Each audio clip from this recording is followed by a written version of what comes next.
So we go to questions first, as usually, and the first question is, we can observe a newborn baby enjoy sleeping on someone's chest. It also appears that babies like to be hugged. This phenomenon is so natural. I am wondering whether it is the manas of that newborn baby can extract previous lives information from its alaya consciousness, that the sixth consciousness get the image from the seventh consciousness in order its eye consciousness and its body consciousness to react so as to get attention and to ask for staying in its enjoyable condition. Now you have to understand what is your eyes are the product of your wish to see in the past life. If you did not have the wish to see in the past life, you would not have the eyes in this life. You have to understand this very clearly. And because of this wish to see in past life, now you can see.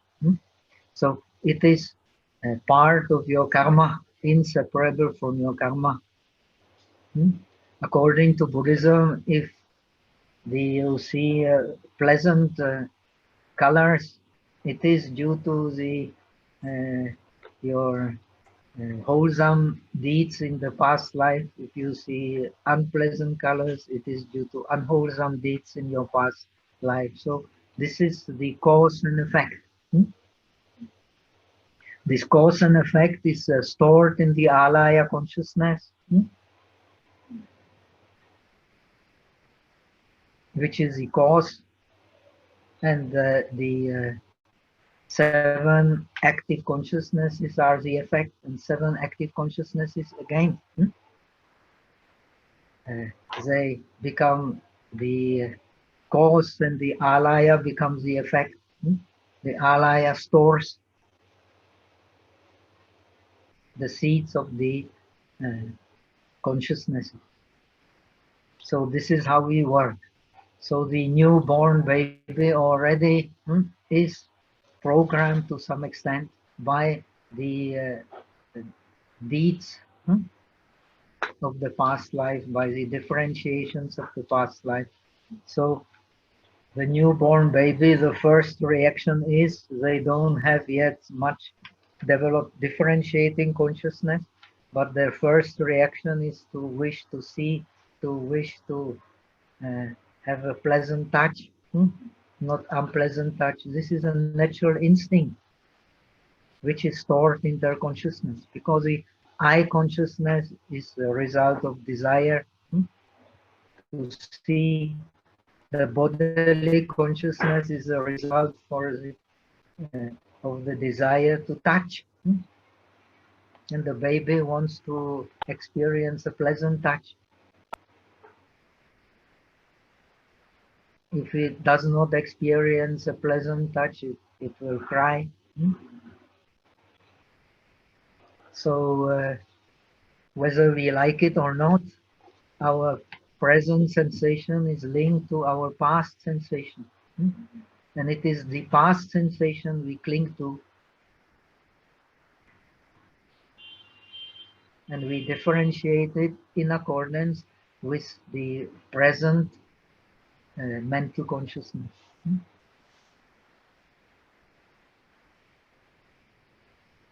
So the mental consciousness of the baby is not very developed, but it has a very developed 5 sensual consciousnesses, which are predominant.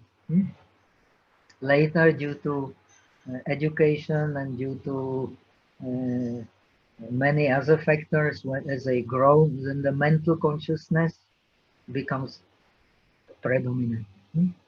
But the mental consciousness is still, because we are in the world dominated by the senses, in the kama dhatu, is still in our experience dominated, but by what we experience through the 5 senses. This is the cause of our likings and dislikings, whether we are aware of it or not. Okay, so the question number 2. I had some strange experience a few times in past 30 plus years. For example, I just visited a new place and talked to newly met person. Suddenly I had a particular snapshot in my mind. Oh, I did experience the same. I was in that place before and I had talked to the same newly met person. Even so, that person's face was fuzzy. That is ridiculous. It is not ridiculous at all. I shouldn't be able to create an image which I had not been experienced before. You may have experienced before, but you don't remember. There are many, many more things that we don't remember than what we remember. Then when you meditate, you will be surprised that you can, when you direct your mind to the past experiences, you will be surprised how many things you can still remember which you have forgotten.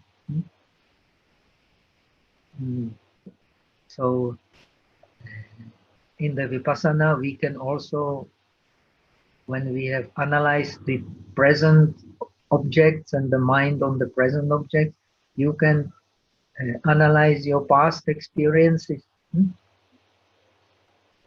This is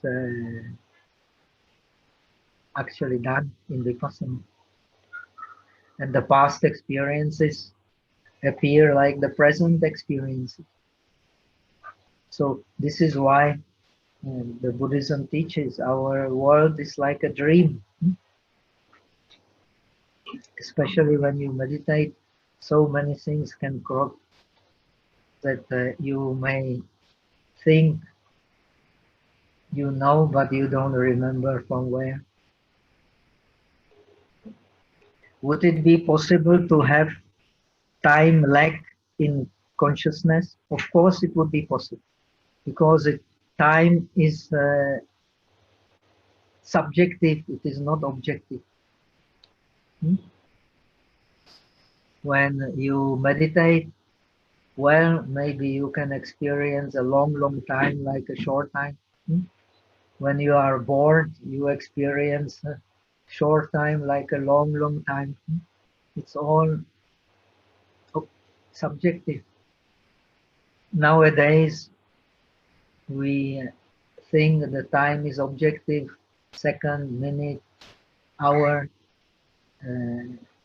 But in old days, when you read the Bible, people used to, in India also, when you read the Vedas, people used to think in terms of how long it takes for a stone to fall when you throw it, how long it takes time to eat one meal. This is how the time was measured in the ancient time.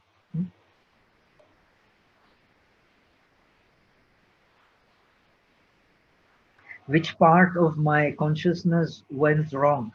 No, nothing went wrong. Only your differentiation went wrong. That is your sixth consciousness. Probably either darshana bhaga or nimitta bhaga in the illusionary sixth mental consciousness has captured the wrong image. It has not captured the wrong image, but you don't know. You have done millions, billions, trillions, and trillions of karmas. Which karma will crop out? Very difficult to say. So also which collective karma will crop out? Very, very difficult to say. So what we consider to be bad is not necessarily bad. What we consider to be good is not necessarily good. What we consider to be reasonable is not necessarily reasonable. What we consider unreasonable is not necessarily unreasonable. Now you are studying the Yogacara philosophy. you should see very clearly our world is a subjective world. And because we cling, we believe it is an objective world. But it has very little to do with objectivity. Objectivity is what a Buddha sees, not what an ordinary being sees. This is very important to understand. So your idea of wrong and right is completely based on the illusionary sixth consciousness, which is precisely that which confuses the beings. Because it is based on manas. And manas is the base for sixth consciousness, and in manas, the idea of self arises spontaneously. In the sixth consciousness, then arises sometimes spontaneously, sometimes by differentiation. But in manas, always spontaneously. So it is the deep consciousness, which we normally see. But you can understand that it is there because you are attached even in a dream when there is no object outside to be differentiated by the sixth consciousness. So even in a dream, you already attached, you already have aversion, and it is nothing but your sixth consciousness working on the base of manas without the reference to the outer object. Now we have two types of mental consciousness, very important to understand. The mental consciousness following the input of the five senses, and the mental consciousness where the object comes from the mind itself, like abstract ideas, are not directly linked to colors, sounds, and so on.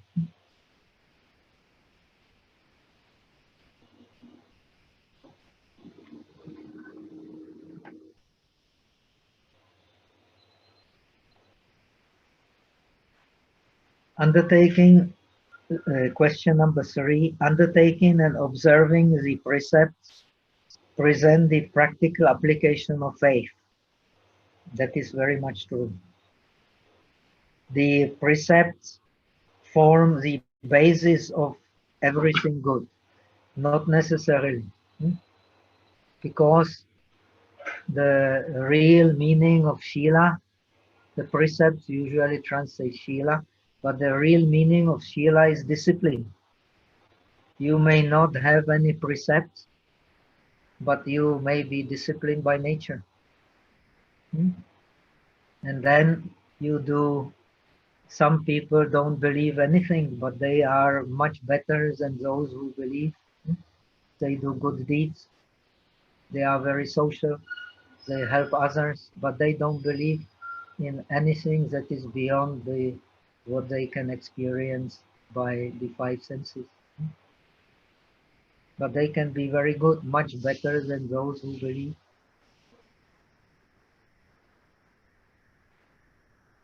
So there is the spontaneous good conduct, and there is a good conduct based on precept.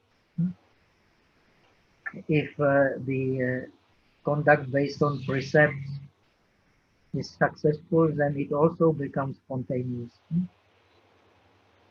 The good person spontaneously does not do bad deeds,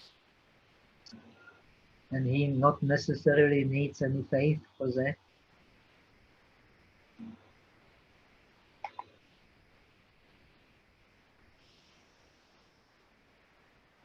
So the essence of the Shila training, of the training in precept, is actually discipline.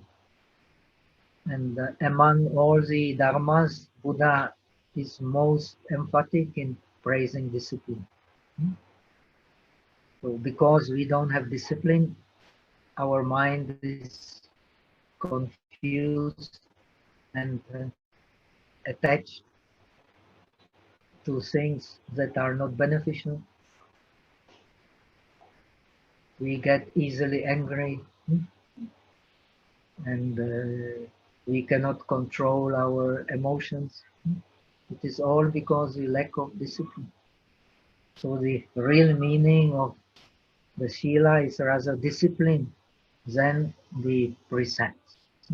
Very important to keep in mind. According to the scriptures, even the great disciples like Shariputra sometimes don't keep the minor precepts. They won't break the important precepts, but they may keep the mind. They may not forget the minor precepts. In the time of Buddha, when the Buddha started his mission, all his disciples were enlightened, so we are told. So he did not teach any precepts, no need.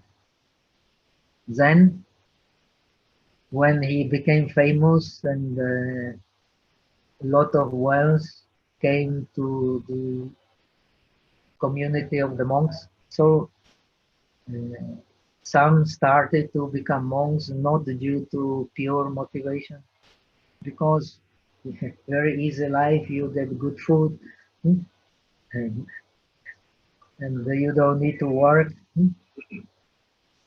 And so the more and more precepts, because more and more transgressions in the Sangha. So the precepts were taught because of the transgressions. When there are no transgressions, no need for precepts. Very important to understand that. So the precepts are not basis for everything good. It is the discipline which is base of everything good. So Buddha says you can read in Dhammapada the verses of the Dharma. The discipline through the body is sadhu, is good. Discipline through the speech is good. Discipline from the mind is good. Discipline through the eye is good. Through the nose is good. Through the ears is good. Through the tongue is good. Through the body is good. Through the mind is good. All discipline is good. And he says all discipline, the bhikshu, he goes beyond all suffering. So it is not the precept, but it is a discipline, which is the basis for everything good. Very important to understand. You may not keep the precepts, but you may have the discipline. But when you keep the precepts, it is very likely you will get discipline. And when you get discipline, it is the basis for everything good. What is the actual process from Yogacara system's point of view that undertaking precepts leads to perfect the purity of the three karmas of body, speech, and mind? According to Sarvastivada, and to some extent, the Yogacara is based on Sarvastivada and Sautrantika, Ichie, Yopo, and Timpu. The precepts, they are the avigyapti. Avigyapti means pu piao, pu piao ye. They are kind of a rupa, special materiality, which is attached to the mind, and due to which you then do not, if it is well settled, you don't do the bad karma. But the Yogacara does not agree with that. All the karma comes from the mind. So if the mind is good, the karma is good. If the mind is bad, the karma is bad. Nothing to do actually with this avigyapti rupa. This avigyapti rupa is wrong, is jia. For the Sautrantika also it is jata. Only this Sarvastivadin belief in. the yoga, the Theravada also does not speak about the sila as a kind of a special rupa. Is it a form of manasikara? Where the manasikara is the beginning of every mental process. When there is no manasikara, joyi, no mental process. So if the manasikara, if the attention is wholly joyi, then appears the shanshin, the wholesome mind. If the manasikara is pukhali joy, appears the unwholesome, pushansi. So this is a difference. But the manasikara is only the mental formation. It is impermanent.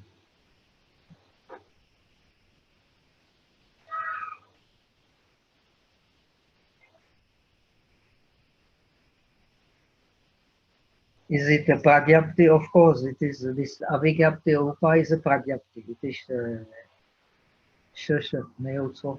It is true.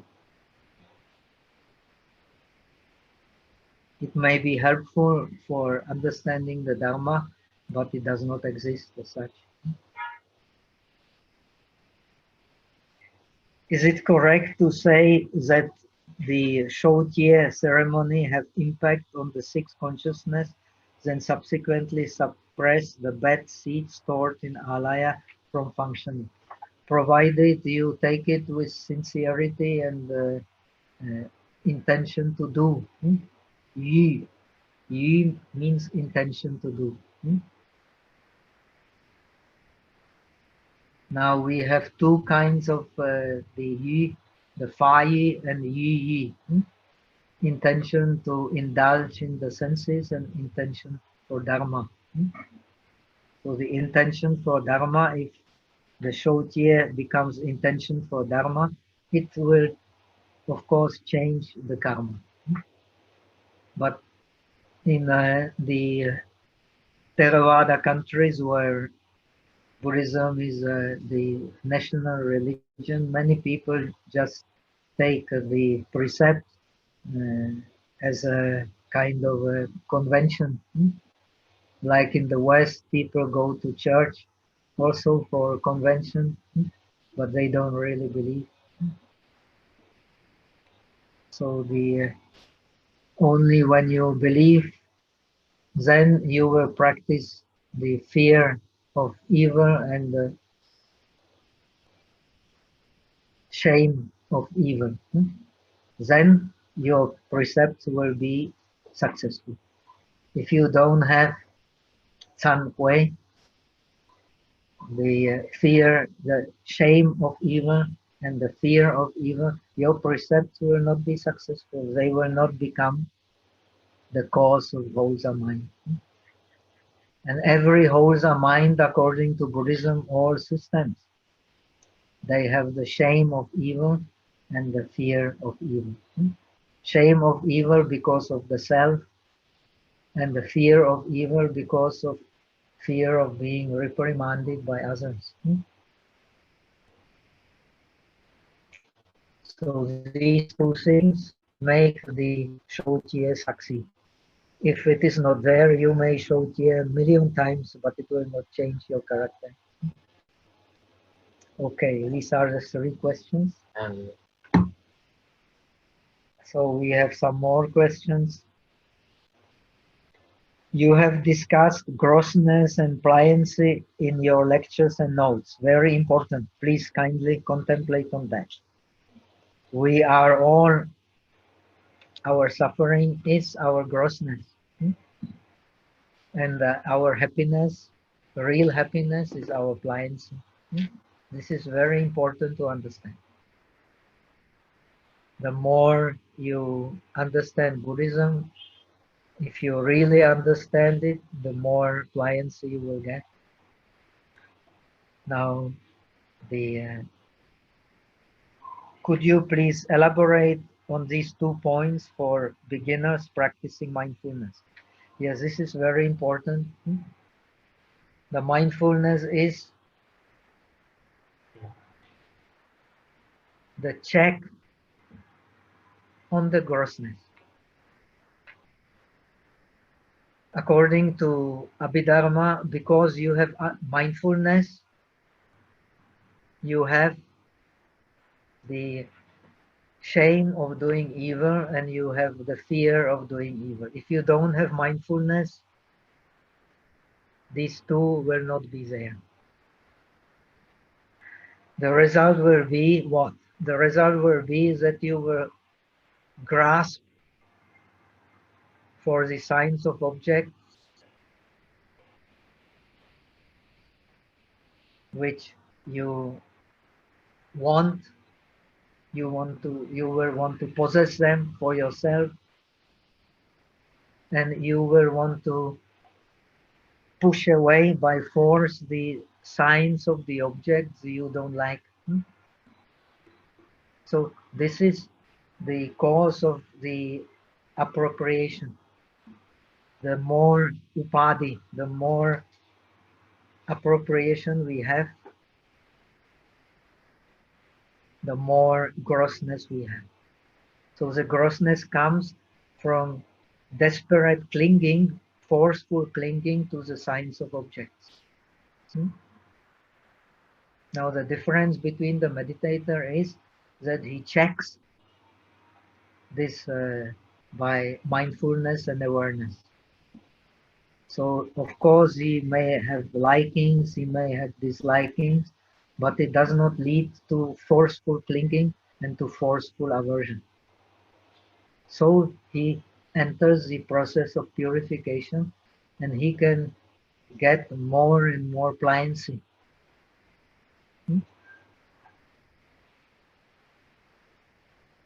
So this is a very important question. Please kindly contemplate on it and see this very clearly in your daily life.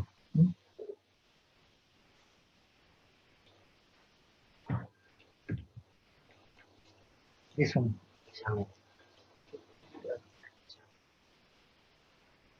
Is the karma stored in the alaya? Yes, indeed.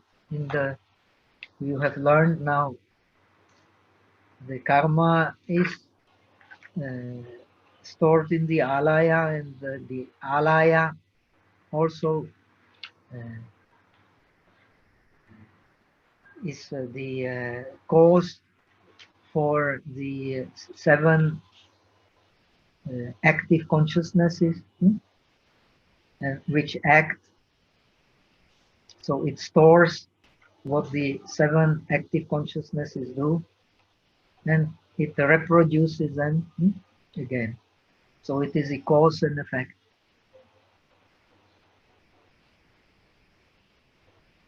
If so, how does the alaya consciousness transfer from one life in the other according to Yogacara? Very simple. It transfers because when you die, the other consciousnesses slowly stop functioning. You have less and less sensitivity in the body. Then you less and less differentiation. Then in this case, finally what remains in this process of dying is the alaya consciousness. And the alaya consciousness stores the bijas, and the bijas are the cause of the phenomena in Yogacara.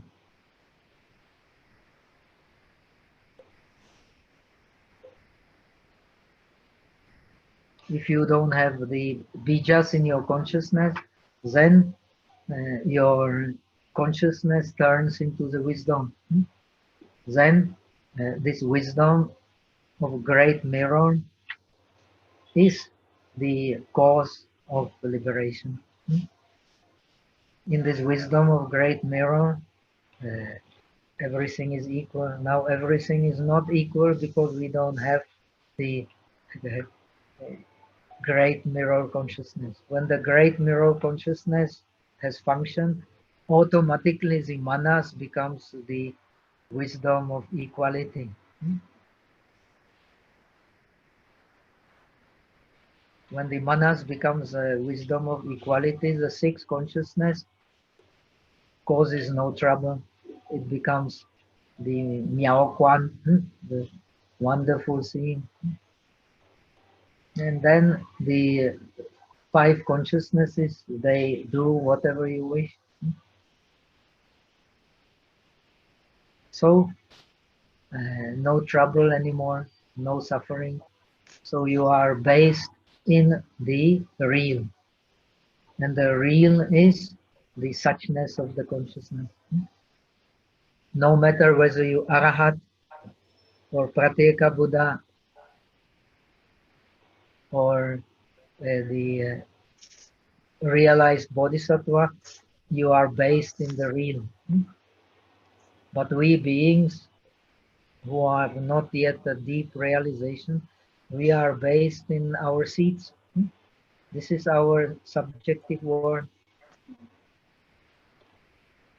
So we see in a very unequal way in terms of liking and disliking, which creates a new karma, because the karma is based on our feeling.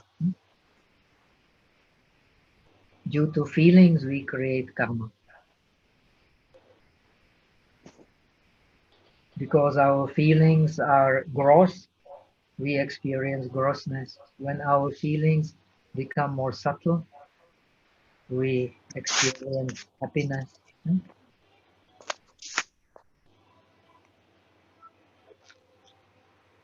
When we experience, when we function with grossness, even we are happy, we are suffering, but we don't see it.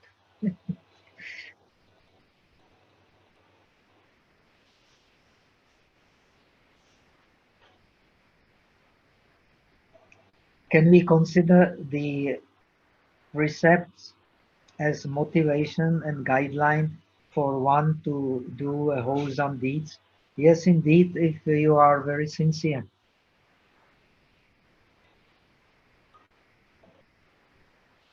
So, very important to understand, all depends on motivation. Motivation here means the chanda. The Buddha explains, Sape Dhamma Chanda Mulika. All the phenomena are based in the intention, in desire. If we have sincere desire for Dharma and we practice it, sooner or later we will experience more pliancy. And the pliancy is real happiness.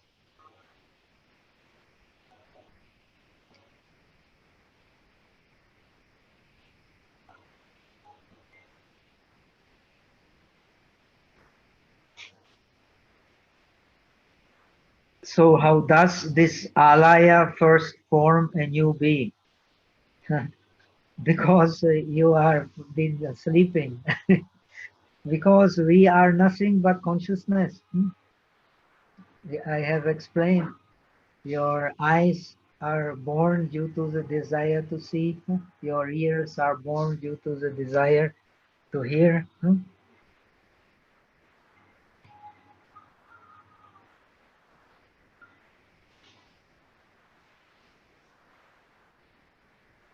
Now the difference between the path of bodhisattva and arahat, at least in theory, remember these are just concepts, is that the bodhisattva's ideal is to be reborn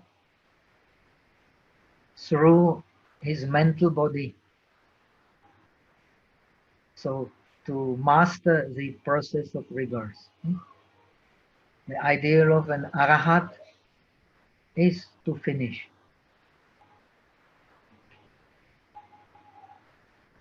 So this is a difference.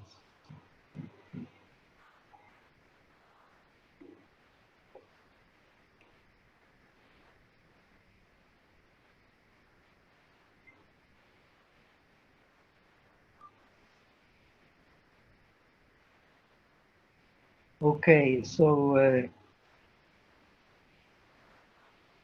can we consider the present motivation? Okay, another question. Very good. So some people try to think, so how does this Alaya first form a new being?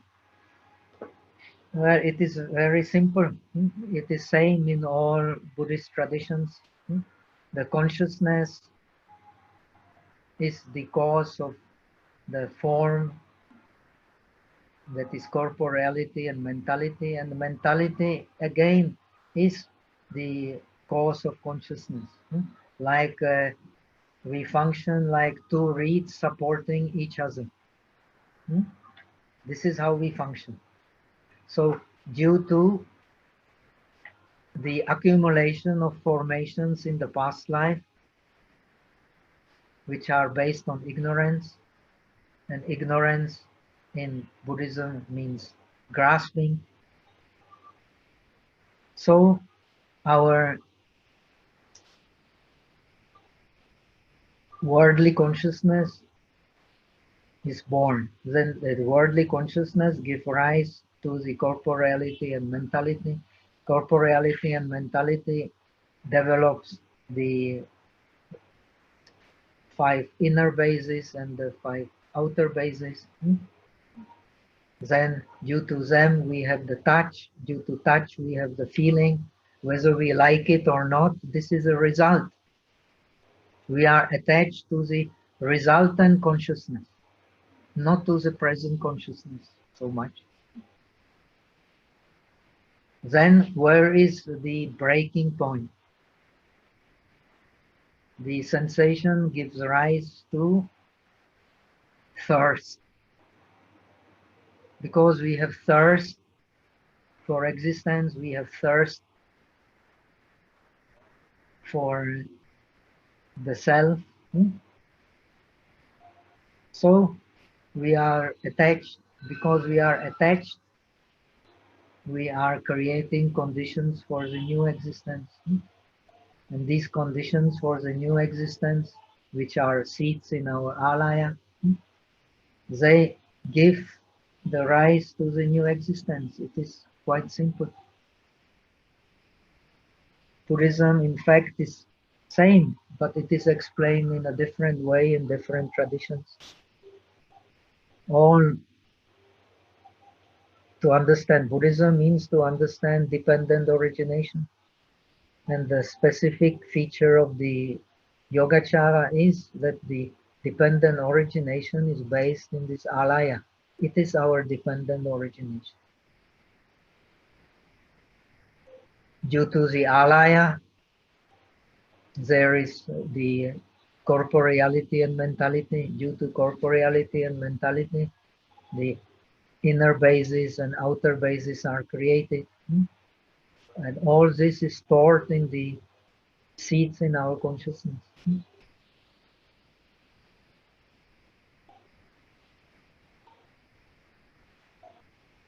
And these seeds in our consciousness are based on our shilun, on our differentiation. Shilun means a differentiation based on grasping. As long as we differentiate based on grasping, we are living in our subjective world. And that subjective world is our Alaya. So different beings have different Alaya. It is very simple. And this Alaya is the very base for the existence. It is the without the Alaya, no existence.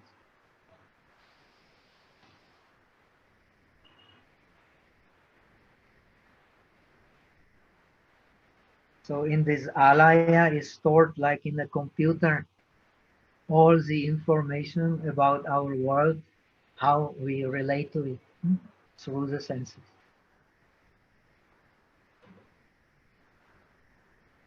So it's I'm not a computer man, but it can be compared to hard disk, no? Can you say that?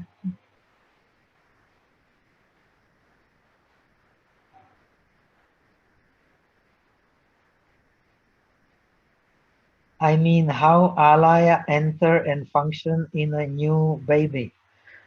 The Alaya is the last consciousness to leave us when we die, and the first consciousness to appear when we are reborn. And if there is only the mother, they call it the mother blood, but you can call it the mother egg. And if there is a seed of the father, it's not enough. You need some power to bring them together. And that power is called consciousness. And it is the Alaya consciousness which creates from this seed of the father and blood of the mother, creates what is called Kalala. That is the first life.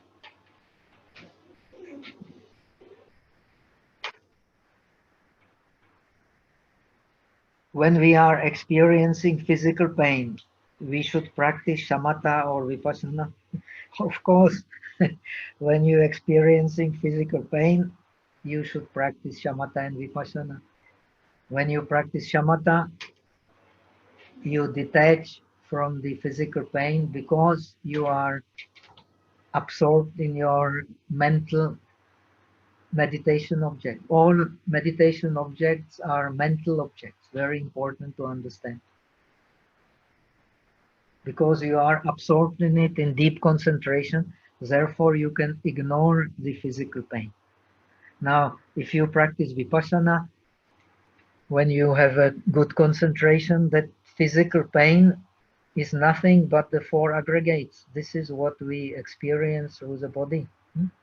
So the pain is actually sensation of hardness, which is the earth element, sensation of cohesion, which is the water element, sensation of heat, which is the fire element, sensation of vibration, which is the wind element, and these characteristics in the same place when you have good concentration, always changing,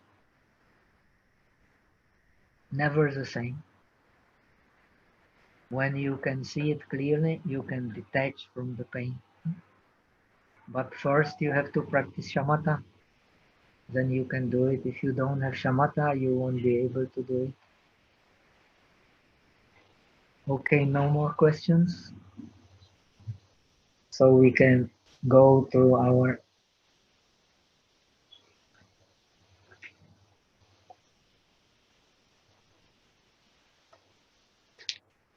now we are in the lecture 6,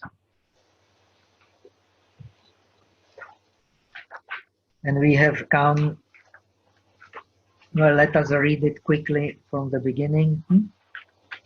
This is not so long lecture.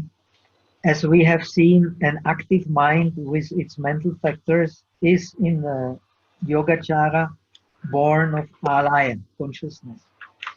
Because the 7 active consciousnesses use its nimitta bhaga,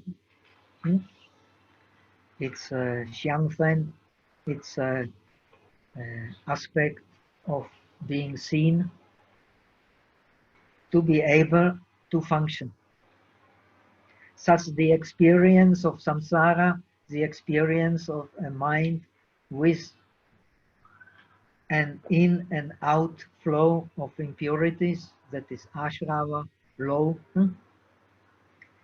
is in Yogacara explained as the transformation of mind, Shinpian. Transformation of mind from what? From its natural state, which we do not see, which is suchness, to the subjective state, therefore transformation. The subjective state is, according to Yogacara, we have already explained, but you have to keep it in mind, otherwise Yogacara makes no sense, is our deep habit of seeing self in persons and in things. Due to that, our mind, which has the nature of suchness, of non-duality, becomes dual. So you see the objects as something outside. According to Yogacara, you see the object as something outside because of your clinging. If you have no clinging, you don't see the object as something outside. This is very important to understand.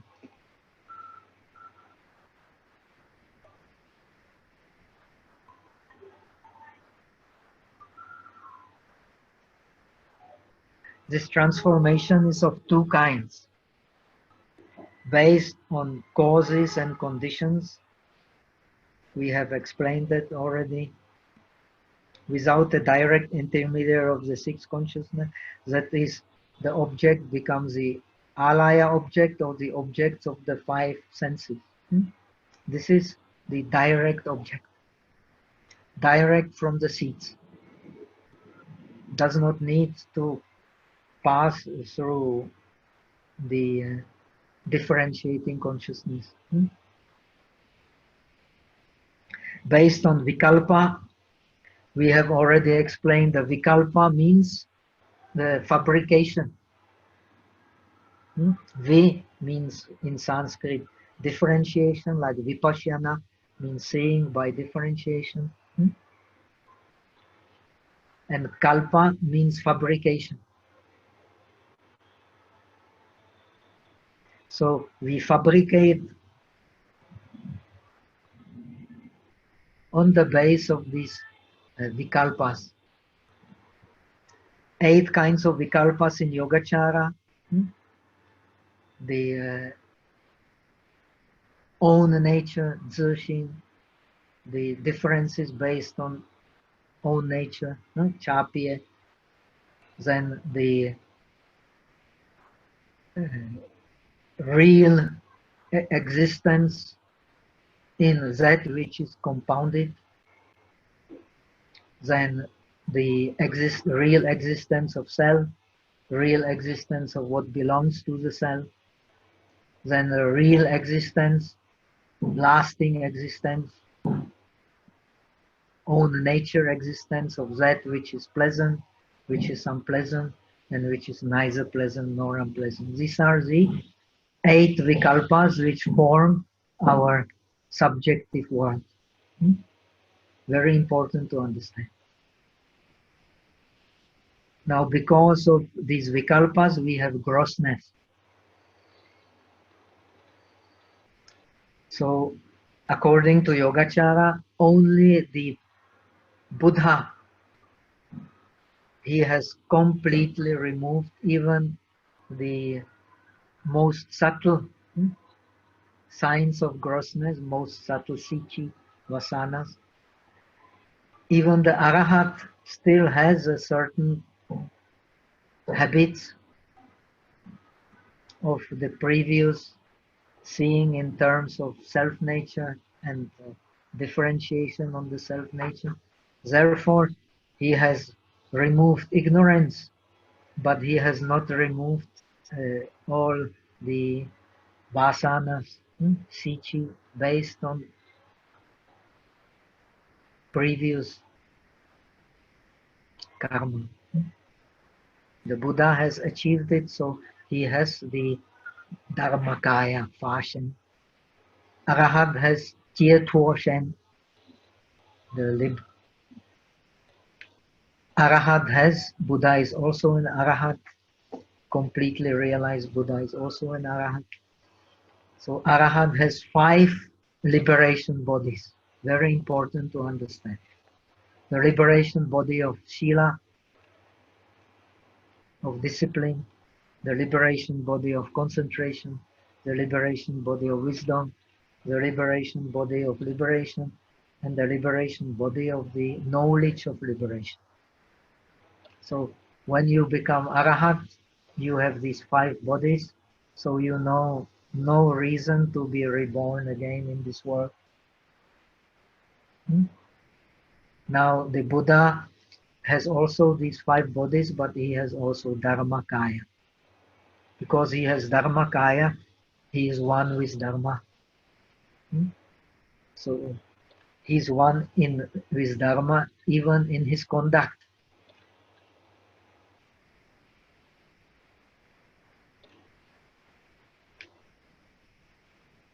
So he has no even most subtle tendencies to grossness. And grossness is based on the subtle energy of clinging which we all have to our differentiations. According to Yogacara, the Yogacara is the royal way to becoming a Buddha by penetrating the illusionary nature of the phenomenon. Or that's how you penetrate it, by contemplating all phenomena in the mind. In which mind? In the differentiating mind, which is our fabrication. When it is no more our fabrication, it becomes suchness.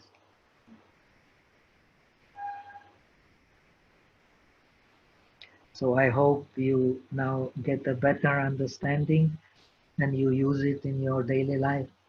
Even so, we are not Buddhas. We should know very well how the Buddha functions. This is very helpful.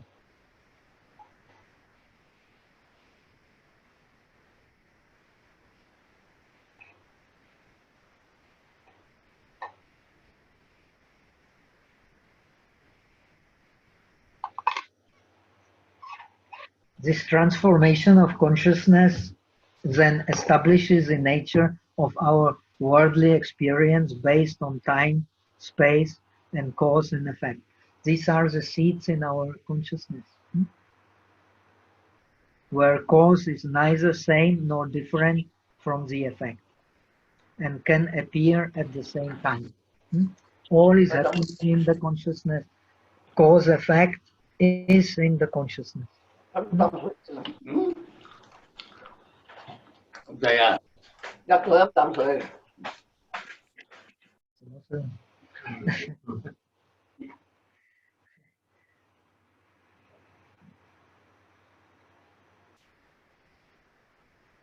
So this is peculiarity of the Yogacara. Cause and effect has its base in the consciousness, not outside. If you meditate like that, it is a great help for your meditation, even if you don't believe in Alaya.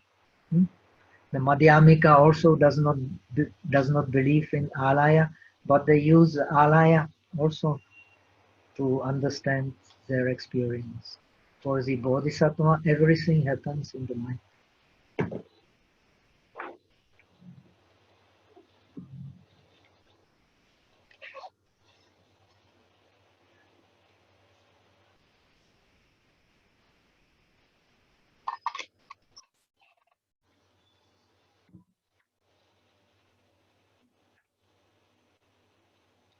It is because the eighth consciousness is a place where our experience takes place. The eighth consciousness, through our senses, appropriate our world.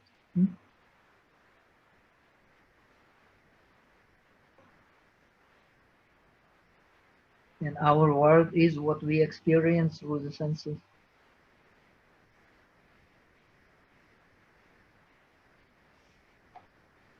So when there is no more appropriation, so there is no more cause for existence. Our cause for existence is our appropriation, based on the deep habit of seeing real existence in the self. and in the phenomenon.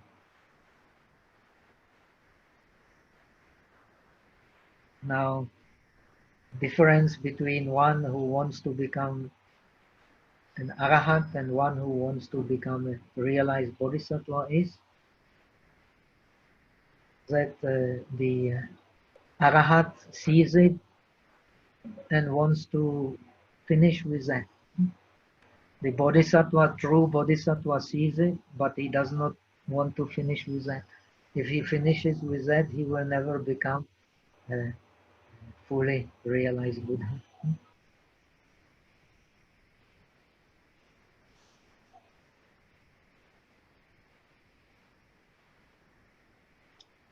So according to Yogacara Bhumi Shastra, you can later read the Bodhisattva Bhumi, especially Chietsu Fan. This kind of attention is 40 attention. If you practice a Bodhisattva path and you have attention of the Shravaka, it is the wrong attention. But for the Shravaka, it is a right attention. It is a Juli Zoi. For a Bodhisattva to finish with this samsara, it is a Pujuli Zoi. This is a difference.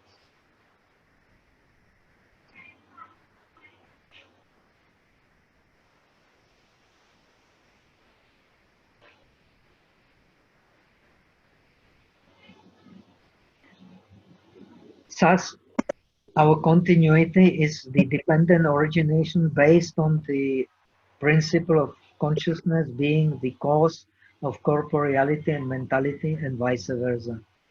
This is the most important aspect of understanding dependent origination. Corporeality and mentality is based in consciousness, and consciousness again is based in mentality and corporeality. And what consciousness? The Alaya consciousness. In the Theravada tradition, it is the Bhavanga consciousness, Yo-Fenshin. According to Asanga, they explain the same thing. They are the same concept. They explain the continuity in the experience of impermanence, which is cause and effect. Cause and effect is impermanence. And this impermanence has a continuity because of Alaya, because of Yo-Fenshin, because of Bhavanga. Bhavanga literally means the cause of existence. So the Alaya is the cause of existence. Because we have Alaya, we have the cause of existence. When the Alaya becomes a wisdom, so you can either finish with existence or you can master the existence.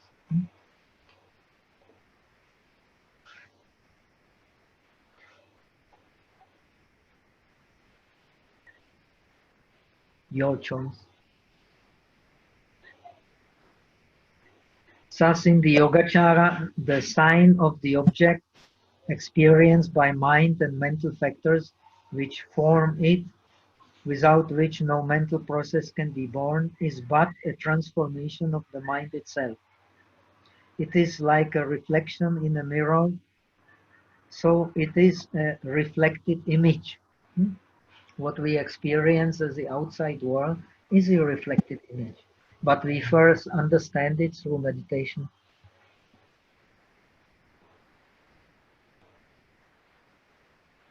According to this principle, since the mundane mind is momentarily, as all Indian traditions based on yoga agree, you should remember that this impermanence of corporeality and mentality is the philosophy of yoga, not only Buddhism. Therefore, the corporeality must be momentaneous arising and cessation as well. So this is a difference with the Theravada, which believes that the momentariness of the mind is much faster than the momentariness of the form. But the Sarvastivada, they have a similar idea. That's why to study Yogacara, it's very advisable to study Sarvastivada and Sautrantika. Then you can appreciate the difference with Theravada. And I will teach you a little bit of it so that you can get a deeper understanding of how what we experience depends on how we make the object in the mind.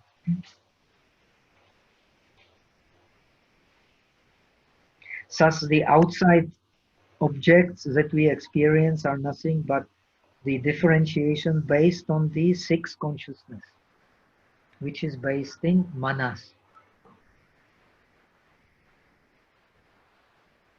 And manas brings into the depths of our being the idea of self, which is very, very difficult to approve.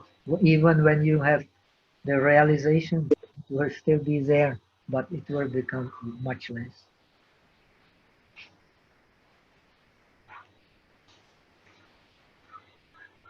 The object we experience with differentiation is already the object of the six consciousness. This is very important to understand.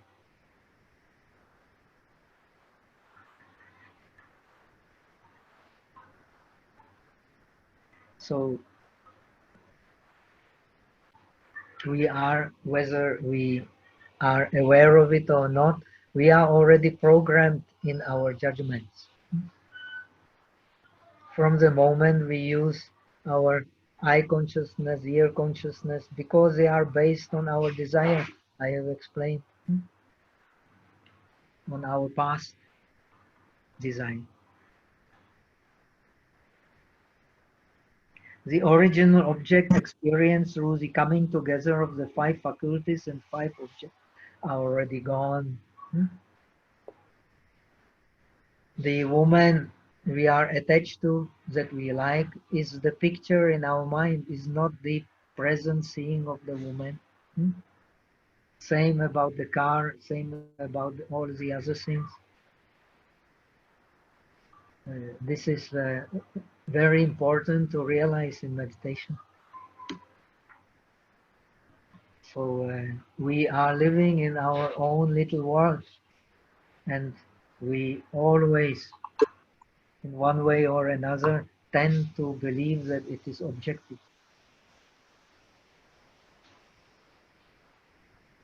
Because from the Yogacara point of view, because we do not see the base in Alaya.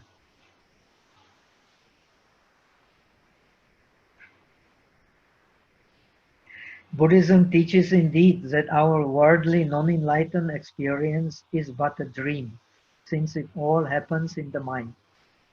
The first step that the Yogacara makes is to prove that there is nothing in our experience that actually corresponds to the characteristics of the corporeality. That's what we're going to analyze in the next lesson. Then the practice of Vipassana will become much more clear. From the point of view of traditions believing in the existence of the corporeality, and from the point of view of Yogacara, which does not believe in the existence of corporeality. It does not mean the corporeality does not exist. This is again a big mistake. To believe that Yogacara exists is also a big mistake.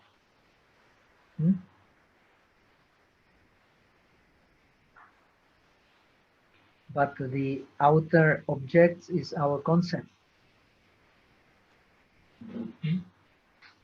Because we cannot separate sensation from the outer data. It is impossible. And as long as when there is attachment to sensation, there is already subjectivity, whether you like it or not.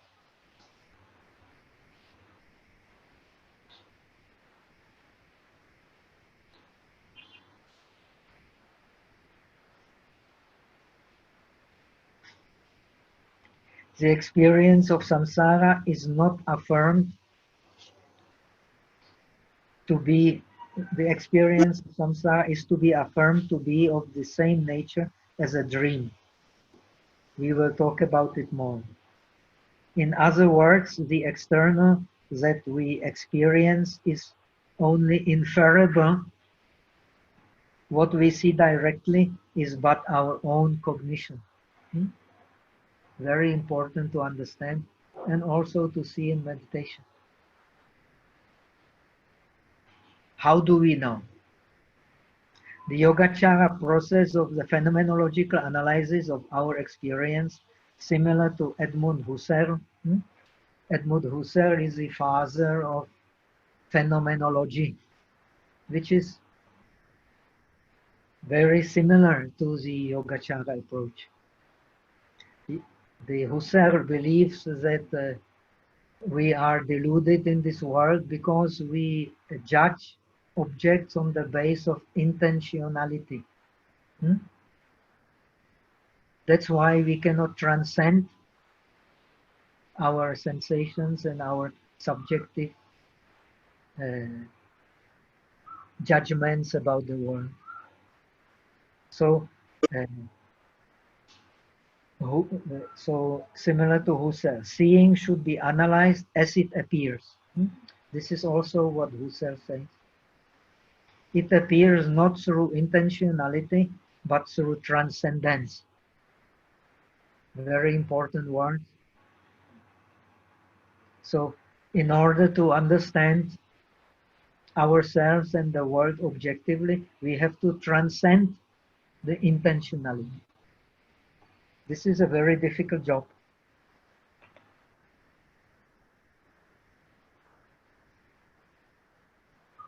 Because as soon as we start to think, we are already subjected to intentionality. But when we see it, we can transcend it. When we don't see it, no way to transcend it. And now we have so many problems in the world because we take the subjective for the objective. And due to that, so much suffering. So much suffering which we can't even measure. Because we refuse to see our views based on intention.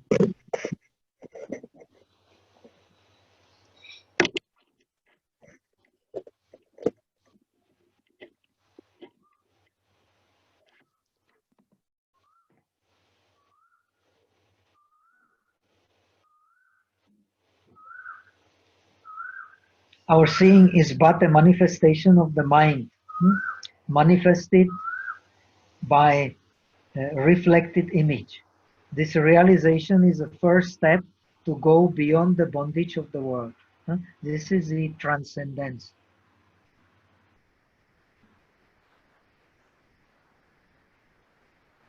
It is due to the reflected image that we believe in the reality of a real object and subject, and thus make mistake, and thus mistake the dependent origination for an illusionary self.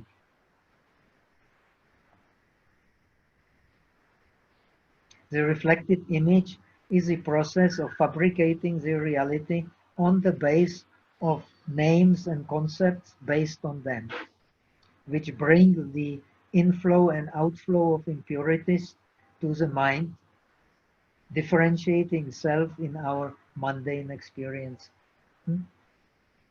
Because of this intentionality, willingly or unwillingly, already appears a self. This reality is fabricated And our real experience of the world, that is causality, is always colored by fabrication, as long as we have not directly experienced the truth of suchness.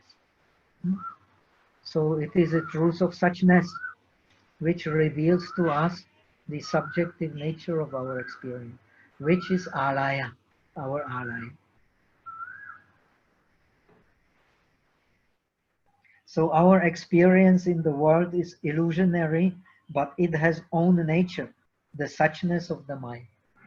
There is, according to Yogacara, nothing has own nature except the suchness of the mind.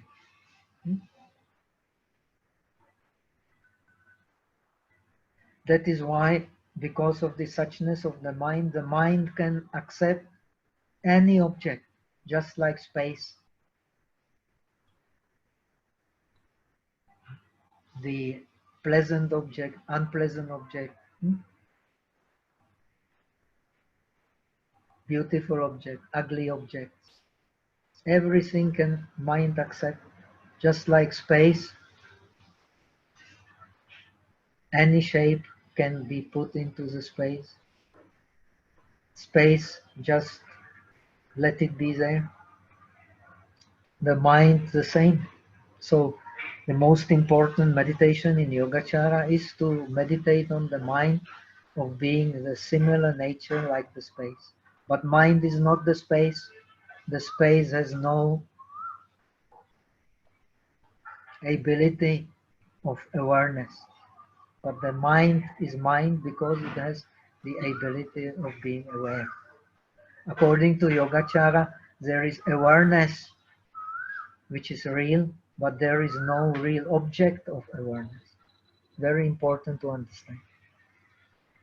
This is Ho Yan Jing.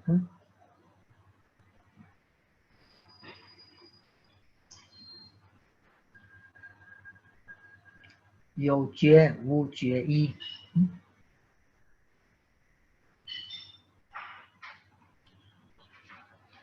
And this jie, for us, as long as we are not Buddhas,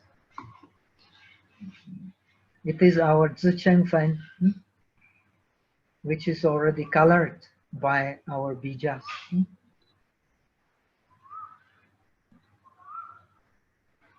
By our seeds in the consciousness.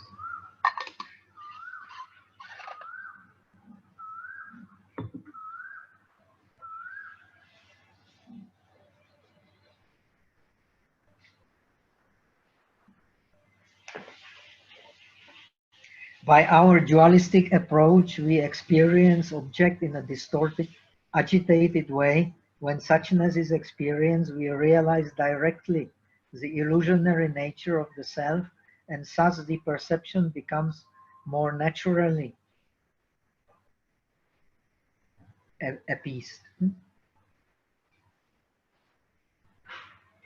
According to the Yogacara, the imposition of the self-existent nature on the dependent reality is of 5 kinds. This is important. This you will find in the Jietsu Fan. The self-nature of objects, meaning, that is Yi Zixing. The Yi in Sanskrit has 2 meanings, the object and the meaning. Both are there. When you have object, you have meaning. When you have meaning, you have object.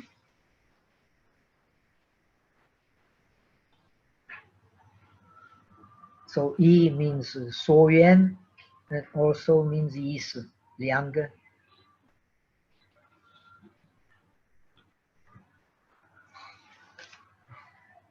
Of names, 名字心, of the defiled,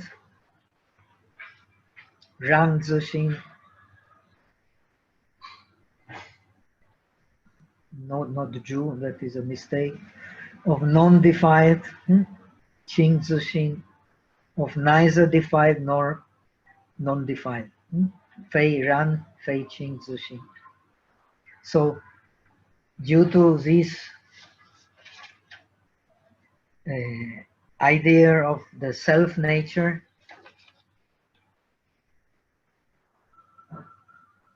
we are subjective to the grossness. And we don't see the different, the real nature of our experience being the dependent origination. In dependent origination, there cannot be a self, because the dependent origination cannot have the self nature. Now, the peculiarity of the Yogacara is that they accept the self nature of the mind. They have the Abhidharma approach. In Abhidharma, emptiness has to be emptiness of something. And that something which is sure is the mind, because everything we experience is based in mind. And the existence of mind, according to Yogacara, you cannot deny, because it is through mind we understand our experience.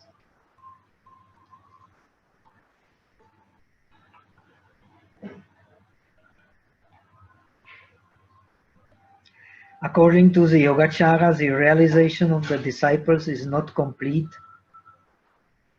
It does not mean that it is partial. The disciples still live in the stable nature of suchness, but their means to teach it and to use it are not complete.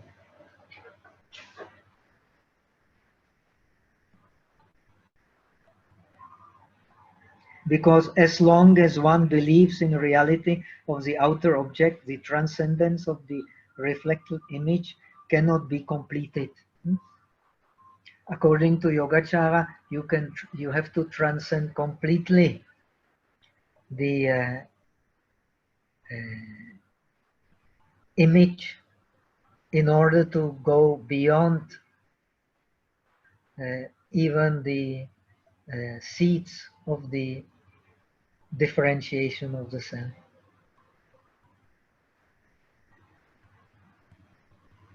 Because all reflected images are connected with phenomena grasping, fajr. So the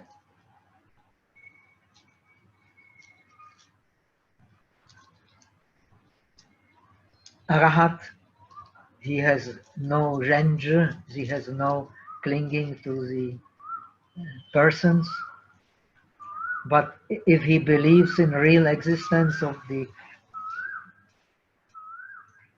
12 bases, 18 dhatus, elements, then he still has some slight tendency for fajr.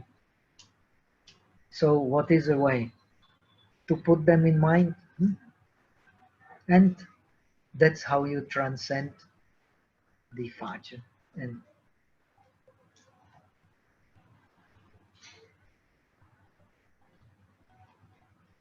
so only by non-dual approach to experience you can completely transcend the fajr. This is the same for all so-called, I don't like this name, as a Mahayana schools. But actually Buddha never taught any Mahayana or Hinayana. It is very non-Buddhist to think in terms of Mahayana, Hinayana. It is only skillful means.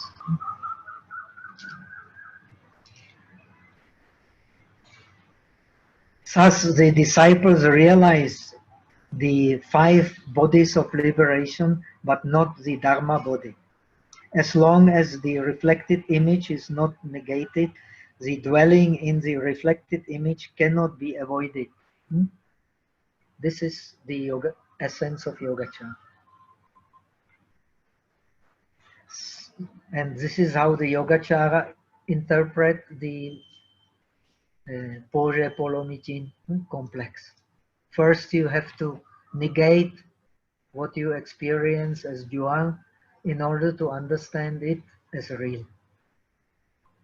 This is the transcendental wisdom. What is the essence of transcendental wisdom? The denial of a subjective reality, of a dualistic reality. And the Yogacara sees it as a denial of the Pianchi Shin in order to see the real Yitachi. Then you realize the highest reality.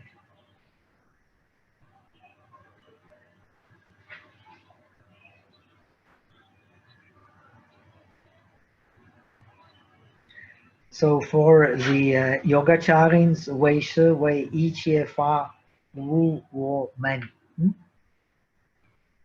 So in the vehicle of the bodhisattvas, as explained in the Transcendental Wisdom Sutras, the negation of the mundane perception with an existing object and subject is the way to see how the real phenomena arises. So it says by based on the non-seeing, based on the seeing arises the non-seeing. Based on the non-seeing arises a real seeing.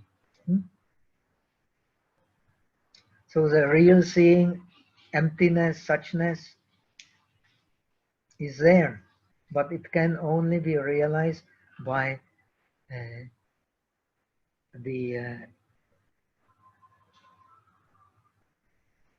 having been based on what we experience, negate that what we experience to experience the real.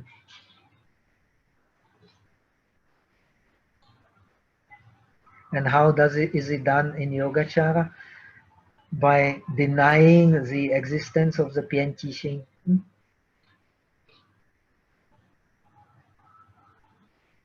Then you will see the real Yitachi.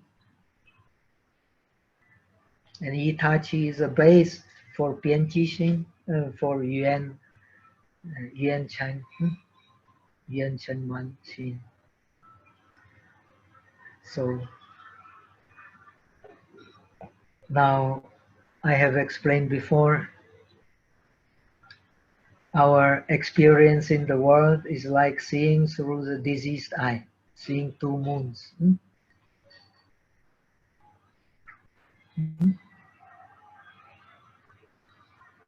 Now, what you see through the two moons is our Itachi, is our dependent origination. What you see through the diseased eye is Pianchi.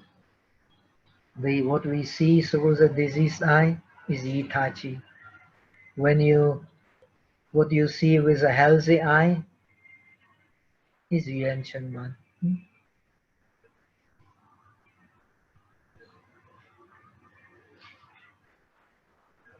So suppose you see a rope and you mistake it for a snake. That is our Pianchi. Then when you look at it closely, you will see that it is a rope, it is not a snake. Then when you analyze it, this rope, you take it apart, then you will find that it is also just composed.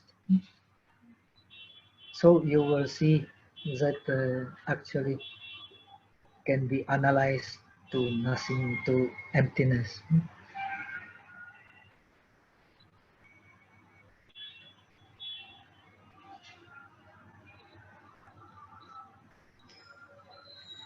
A disciple also realizes that attachment does not come from the object,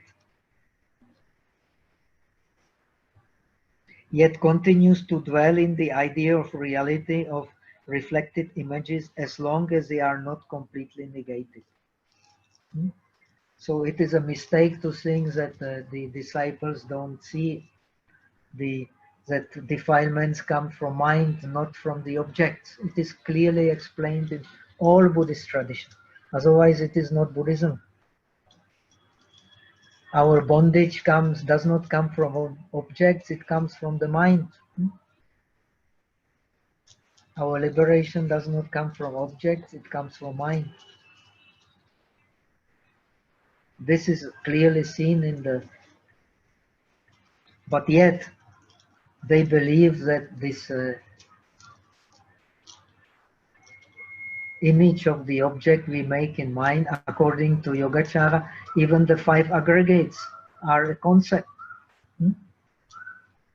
But very useful concept. While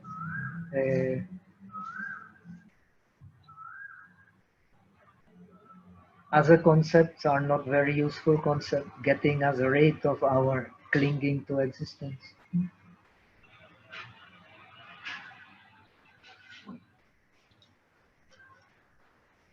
So now, more or less, we have the time and to rest for a while, and then we will analyze the rest, the mental process according to Yogacara.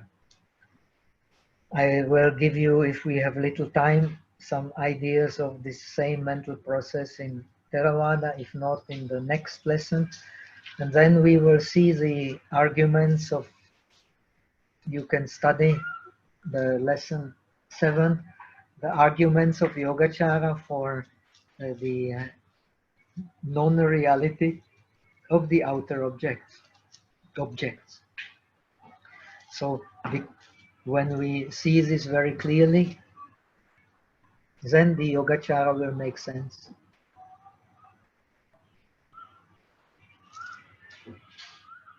Okay, so now 15 minutes break.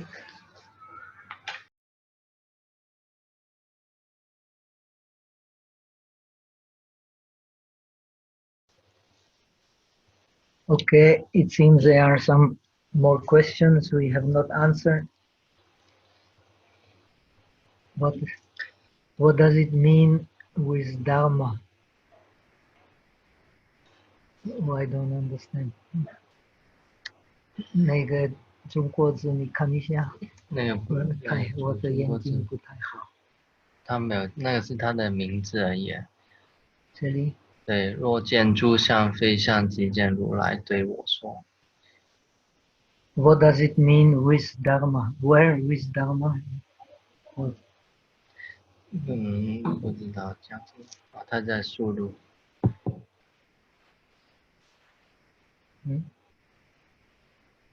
可能 Escape 可能还有 K 的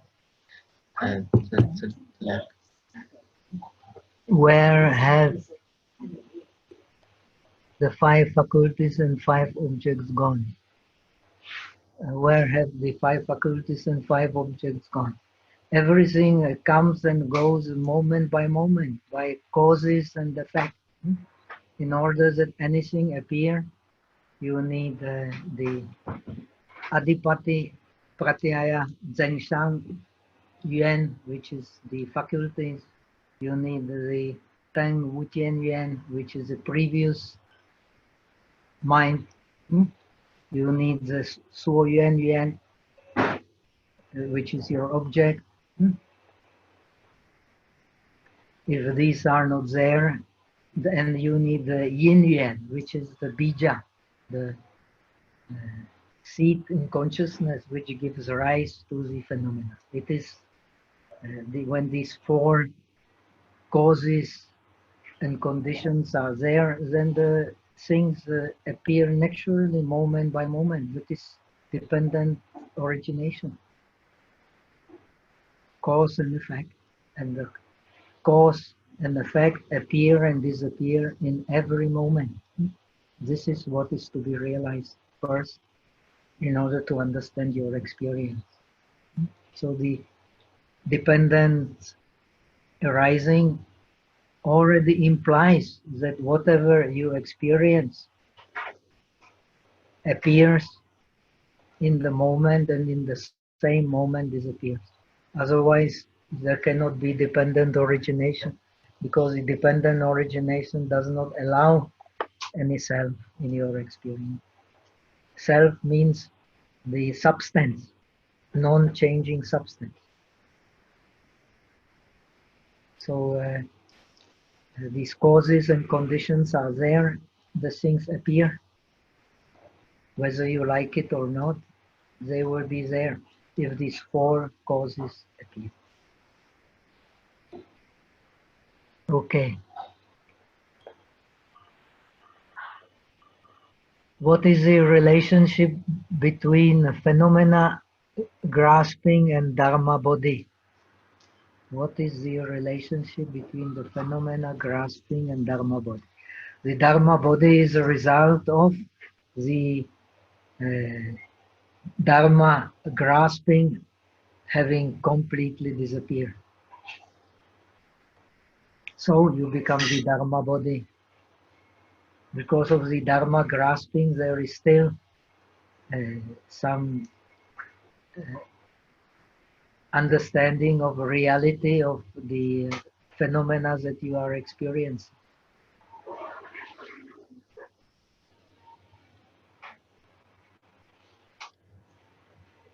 I mean, what does it mean when you said the Buddha is with Dharma? The Buddha is not with Dharma, Buddha is the Dharma. This is a mistake. Buddha is the Dharma. Buddha and Dharma, one who sees a Buddha sees a Dharma, one who sees a Dharma sees a Buddha. This is even in the Agamas, in the scriptures of disciples say. Now, in the scriptures of disciples, it is not explained. You will have to go to the scriptures explaining the path of bodhisattva, where it is explained very clearly. Okay, so now let's go to the mental process so that we can at least finish this handout number 6. Where are we here? So now we come to the process, mental process itself, according to Yogacara.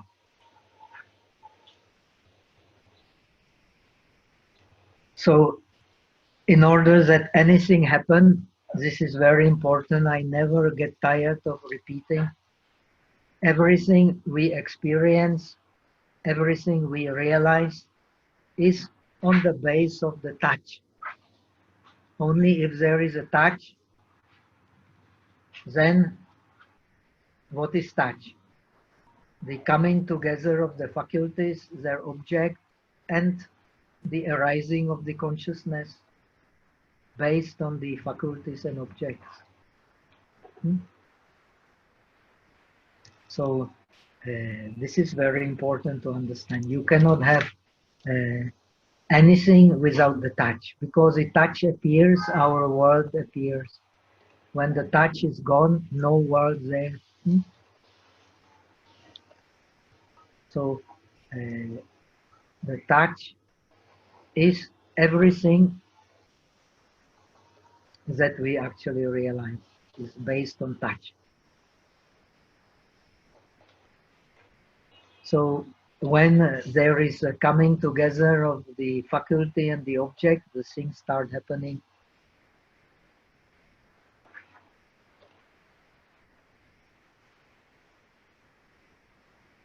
Now, first there is coming of the organ and the object together, which is called aupapatika. Aupapatika is like flesh-like occurrence of consciousness, when the faculty and the object come together. Usually it is the contact of 5 senses with their respective organ. The touch of the eye faculty is what? Eye faculty is the sensitivity of the eye. According to Buddhism, our eye is actually only the base for the sensitivity of the eye. Without that base, that sensitivity of the eye cannot see color. And the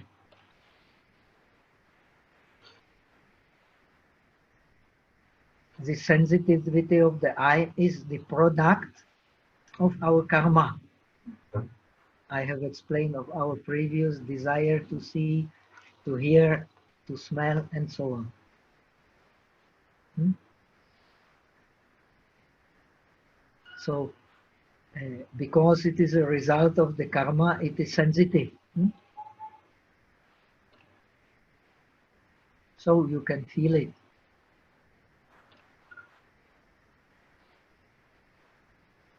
That materiality which is not the result of the karma, you cannot actually feel without that materiality which is a direct result of the karma, the sensitivity of eye, sensitivity of the ear, sensitivity of the nose, sensitivity of the tongue, and sensitivity of the body. In a Jishulun, Abhidharma Kosha, you will even find the analysis of the shapes.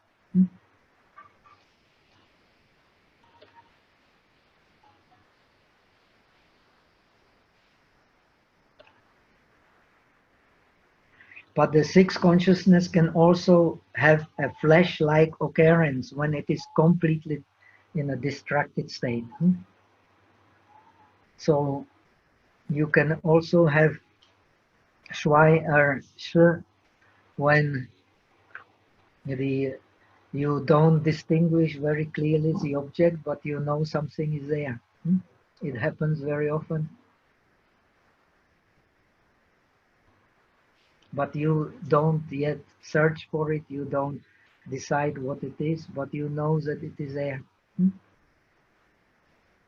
So in this case, it's also Shuai or Shi. It appears as soon as it disappears. It appears, and as soon as it appears, it disappears. So it cannot have a continuity. Only the mental consciousness has continuity. This is the secret of the mental consciousness. But the mental consciousness then will analyze the image which is reflected in the sensitivity of the eye, in the sensitivity of the ear, nose, tongue, and body. Then you can distinguish it clearly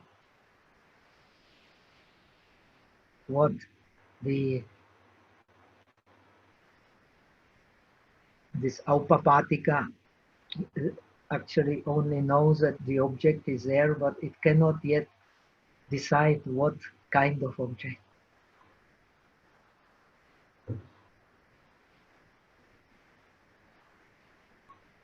This stage of experience of object has no continuity of attention, and it can take a past object only. This is very important. The sensitivities is a creation of our past karma.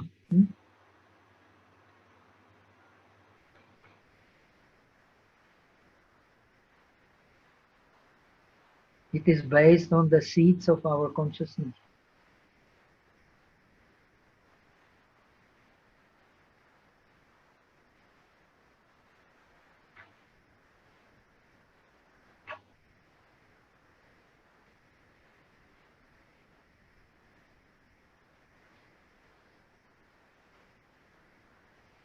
How happens a mental process? First, there has to be attention.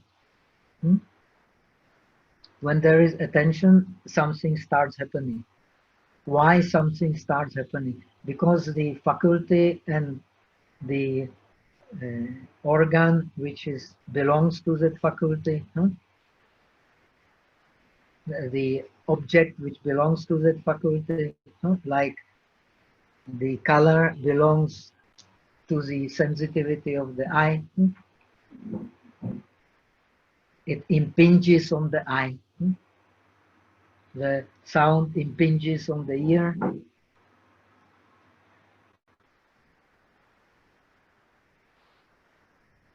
And because it impinges, so you know it is there. If it does not impinge, you don't know it is there. But as you know, as soon as you know it is there, the attention will continue. If you start investigating, if you don't investigate it, you know it is there, but you don't know what it is.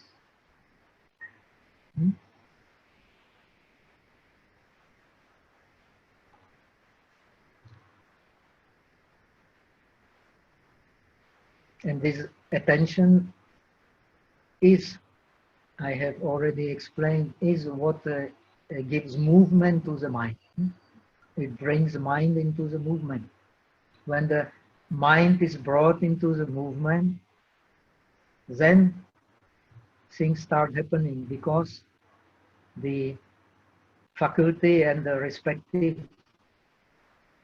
object of the sensitivity of eye and so on come into contact. So you know through touch that something is there. If there is no touch, you don't know anything. So first principle to be contemplated in Buddhism, to understand Buddhism, is all that we can experience, all that we can differentiate is based on touch. When there is no touch, nothing to experience, nothing to differentiate. So because there is touch, the five aggregates come together. If there is no touch, how do you know you have the five aggregates? You don't know anything.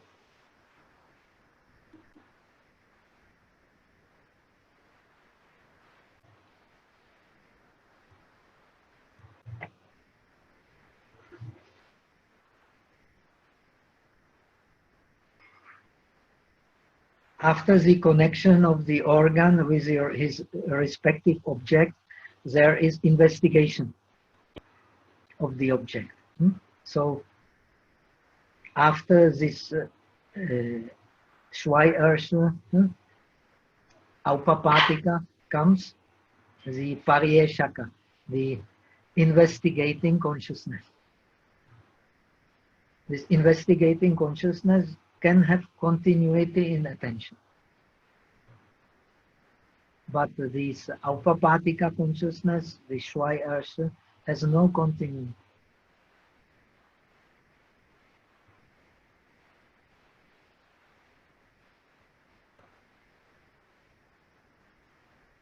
It is well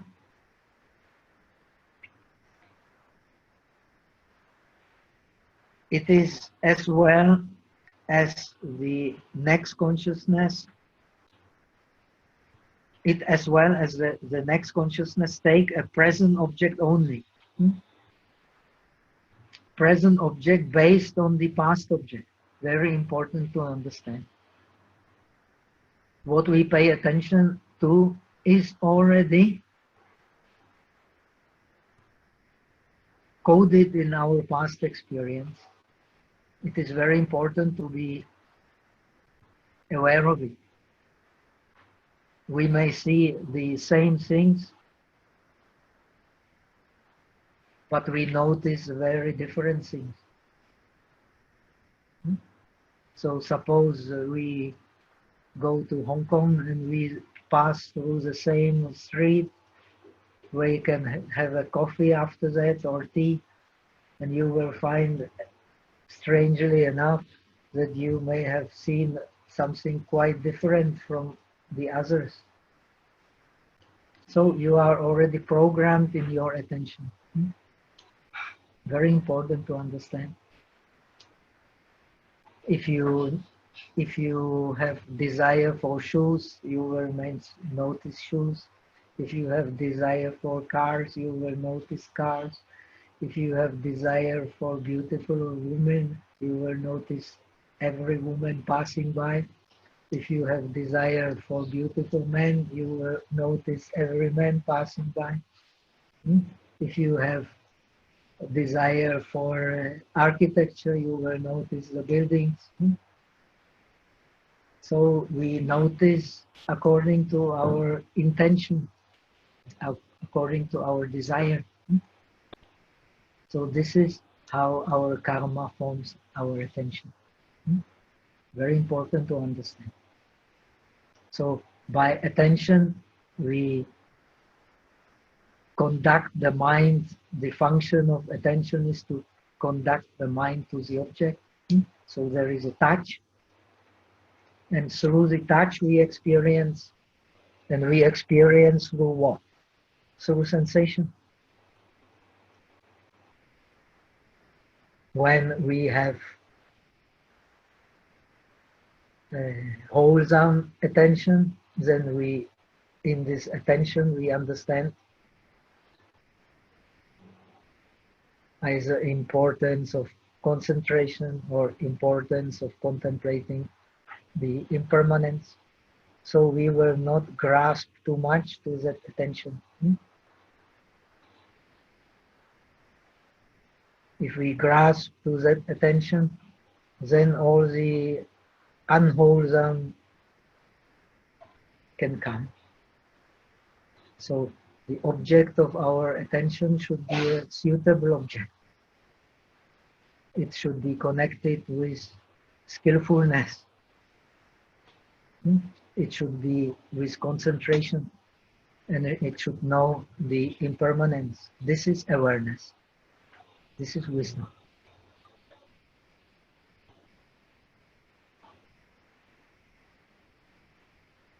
So if there is attention with wisdom, then the mind will have no grossness. If there is attention without wisdom, the mind will have grossness and indulge in a continuous series of fancies, fabrications.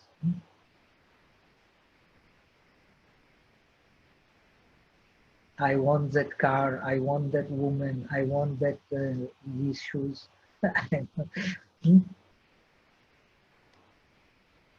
So investigation.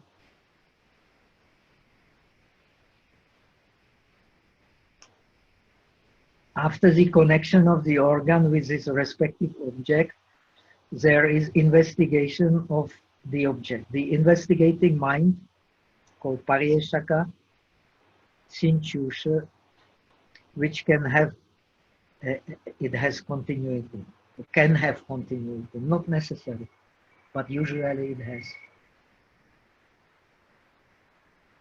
It, as well as the next consciousness, take a present object only. But the present object is based on the past object, we have explained. Reflecting the previous moment. If the sixth distracted consciousness is followed by an investigating sixth consciousness, it is called Shui Er Sui, following the Shui Er.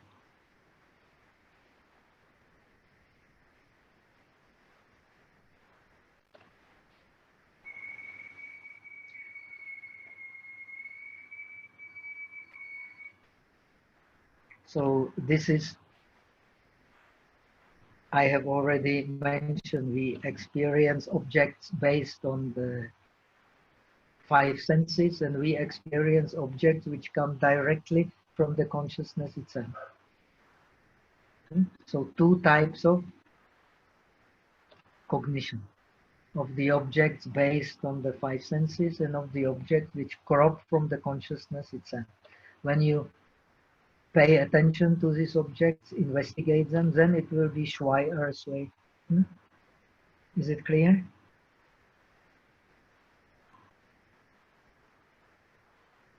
After this, there is occurrence of the deciding consciousness, Nishchita Chitta, Jieting Shin, Jieting Shi, which decides the nature of cognition in terms of pure or defiled mind.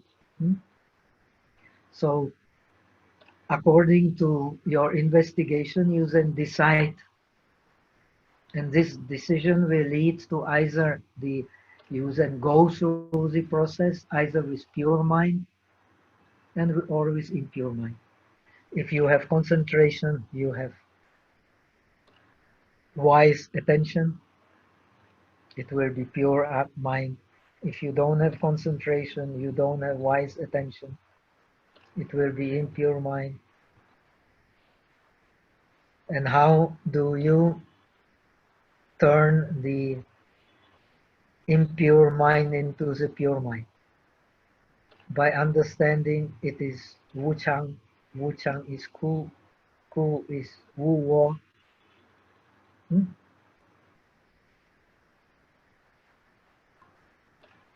Soi Yen Li Pu Shan Xi. If you don't contemplate it is Wu Chang, Ku, Wu Wo, you will not Yen Li this Pu Shan Xi. And it will continue. And it will bring more and more suffering, more and more grossness. So this is the difference between Juli Zoi and Pujuli Zoi.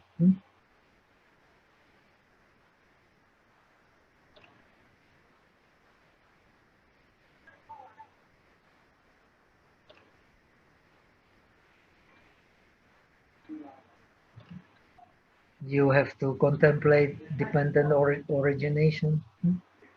The touch you do not possess, but it is a result of the causes and conditions of the faculty, object, and consciousness coming together.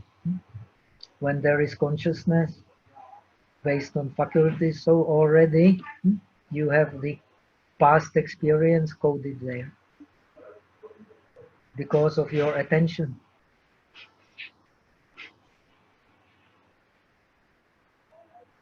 So this is a very crucial point, the attention. See how according to attention the mental process occurs. If that attention is based on Juli Zoi, it can bring positive conditioning. If it is based on Pujuli Zoi, it will bring negative conditioning. And negative conditioning is suffering. And negative conditioning is based on clinging. And the clinging is the cause of the self. If there is no clinging, no need for self.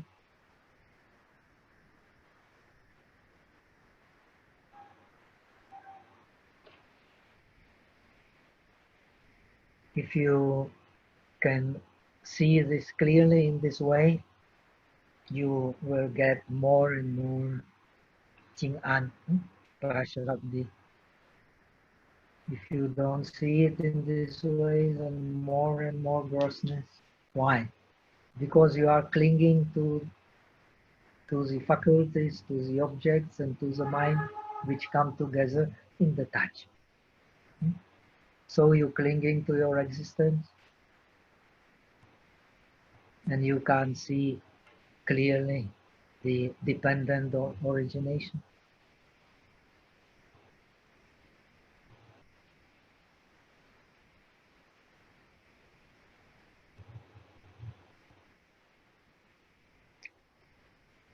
Attention moves the mind and will coordinate the mental factors in it on the base of feeling, which puts the mental factors together on the image which it is attending to.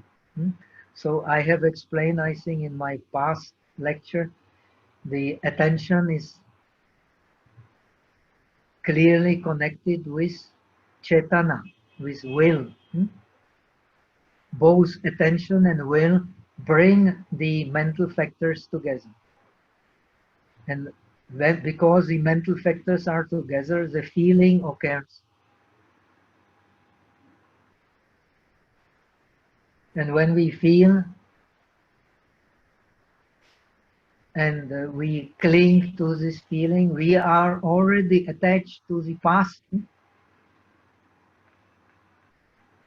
not to the present object.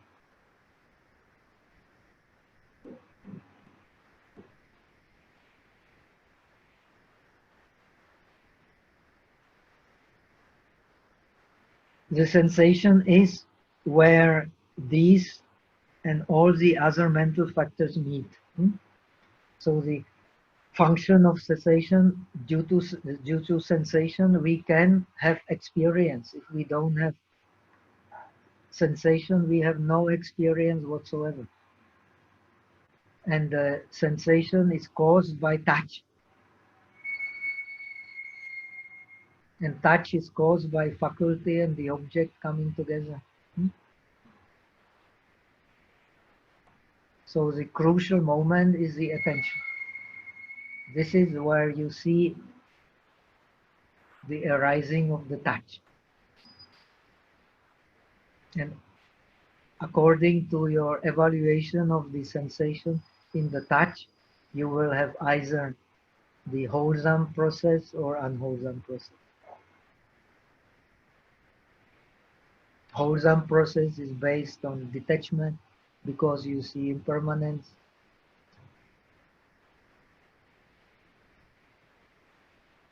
The unwholesome process is based on clinging because you see the self.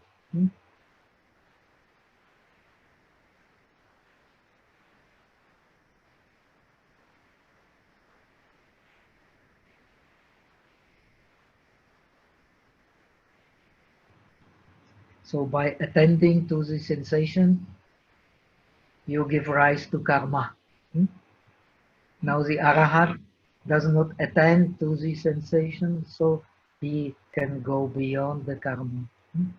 We attend to the sensation, so we are caught in our spider net,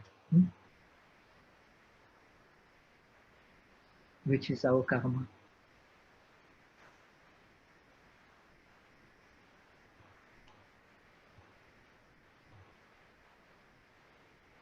After deciding consciousness, the differentiation in terms of either defiled consciousness or non-defiled consciousness takes place. So you have to decide, then there will be either wholesome process of going through the object or unwholesome process of going through the object. The wholesome process will give rise to the wholesome karma, the unwholesome process to unwholesome karma. The wholesome karma will lead to prashrabdi, to Ching-an. The unwholesome karma will lead to Suzhong.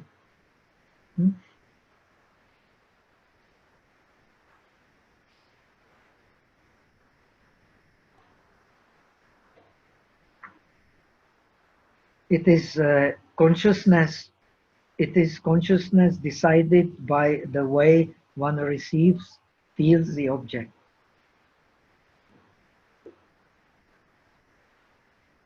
So it is the feeling which decides whether really there will be continuity in terms of wholesome process or not wholesome process.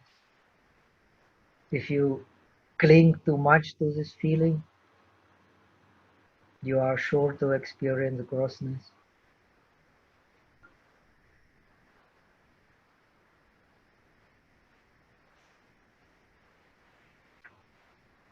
So I am teaching here the Brahma Viharas. So reformation of the feelings, of the sensation, is the base for the understanding of the correct practice. This Pure Land is also the reformation of the feeling. You should understand very clearly. It is based on the touch with the pure object.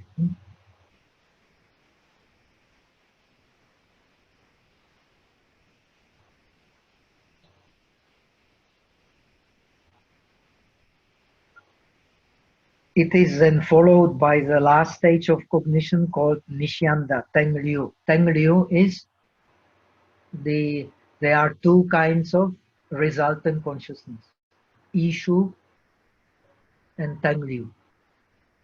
The Alaya is Ishu Wang. All the other Ishu is Ishu Shen, just Ishu Wang Shen. I, so on. Ishu Shen. Tengliu also. What is the difference between Ishu and Tengliu? The Ishu is changing the object because the cause and the effect change. Tengliu means the same cause leading to the same effect.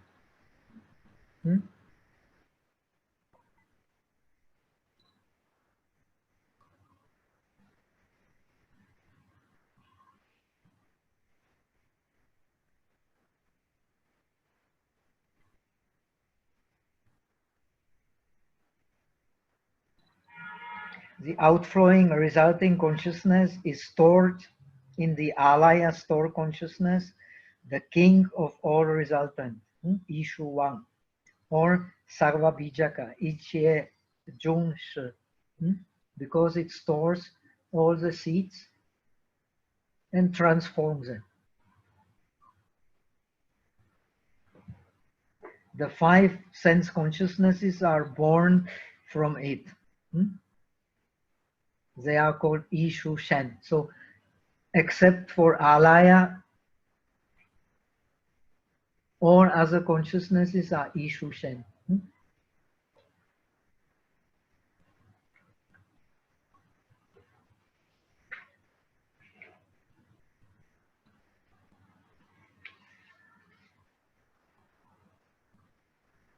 In this way, the material six consciousness, which appears in the form of investigating, deciding, and defiled or non-defiled consciousnesses, is rooted in the resultant consciousness.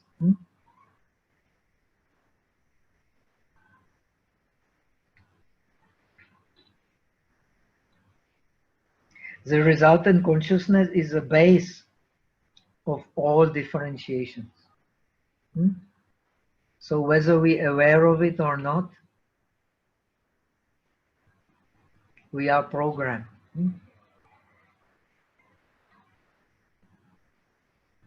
In other words, because the seeds of verbalization, that means shilun, that means the seeds of our desire to expand our feelings, our sensations, which are shin, which are, so to say, the motors of the mind. Which mind? The worldly mind.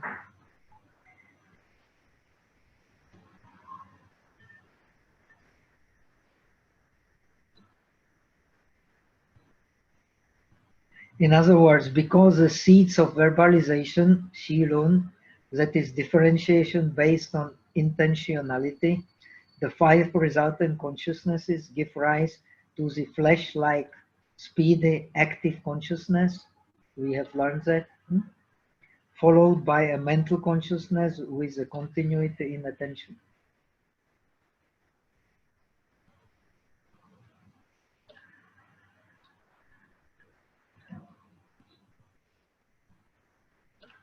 Okay, so this should be clear. In other words, because the seeds of verbalization, that means our expansion of our feelings and perceptions due to desire, due to grasping, that is differentiation based on intentionality. Intentionality is based on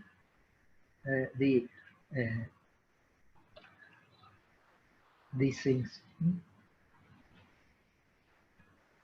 The five resultant consciousnesses give rise to the flesh-like, speedy, active consciousness.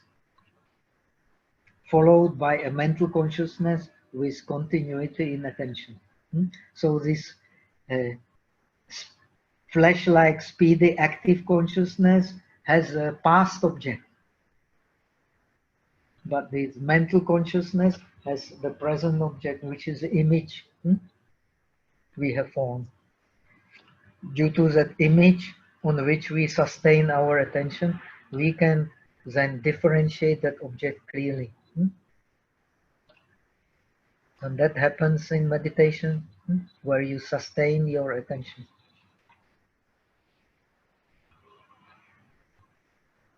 So the meditation is based on this six consciousness. Through six consciousness we are bound, through six consciousness we are liberated. The other consciousnesses cannot meditate. Only the six consciousness can meditate. The other consciousnesses cannot have a clear object. Only the six consciousness can have a clear object.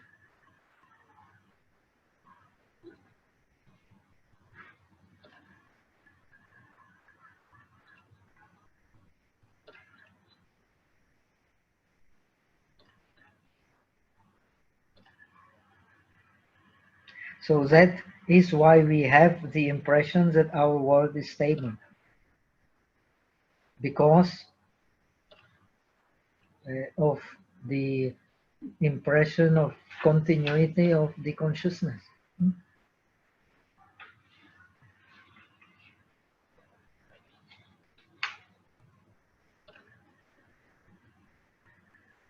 But actually, in the world, you will not find a fragment of stability nowhere.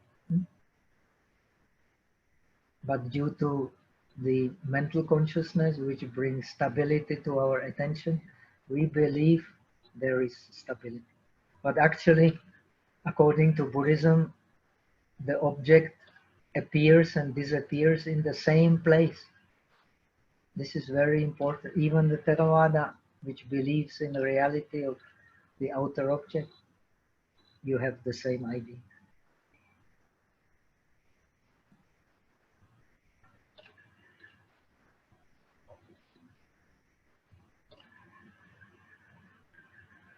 When the objects appear and disappear in the same place, how can there be stability? It is brought by the mental consciousness.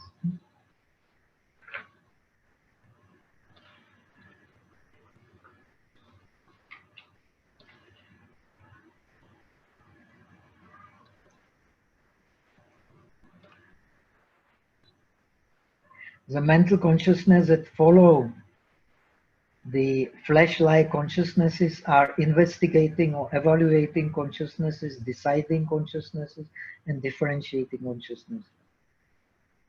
It differentiates the object in terms of defiled or non-defiled, or neither defiled nor non-defiled categories of consciousness. So this is what we experience through the consciousness which goes through the object after having investigated and decided about it. We experience it either the defiled consciousness, non-defiled consciousness, or neither defiled, non-defiled consciousness.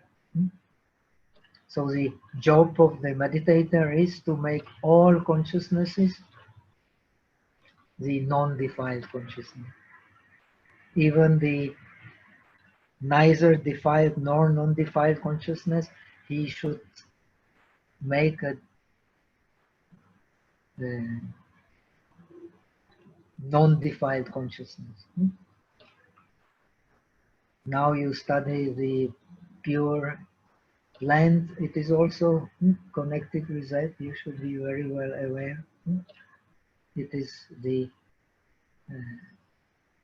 efforts to make all objects of the non-defiled consciousness. It is a skillful means for that.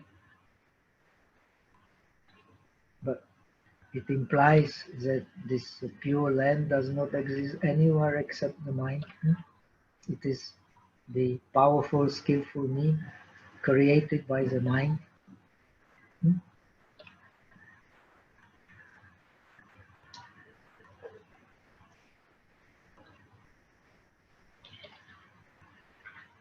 So by turning away from the defiled form, you create the non-defiled form. This is a skillful means.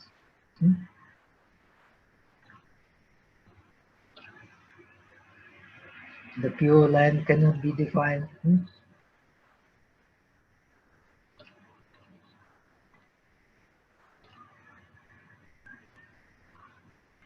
But it is defiled as long as you grasp for it. This should be very clear.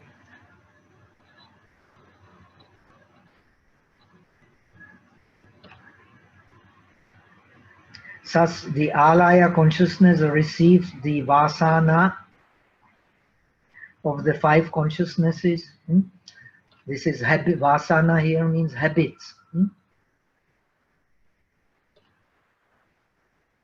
This habit is our upachara, is our seeing of the substance in things, non-changing substance in things and in persons.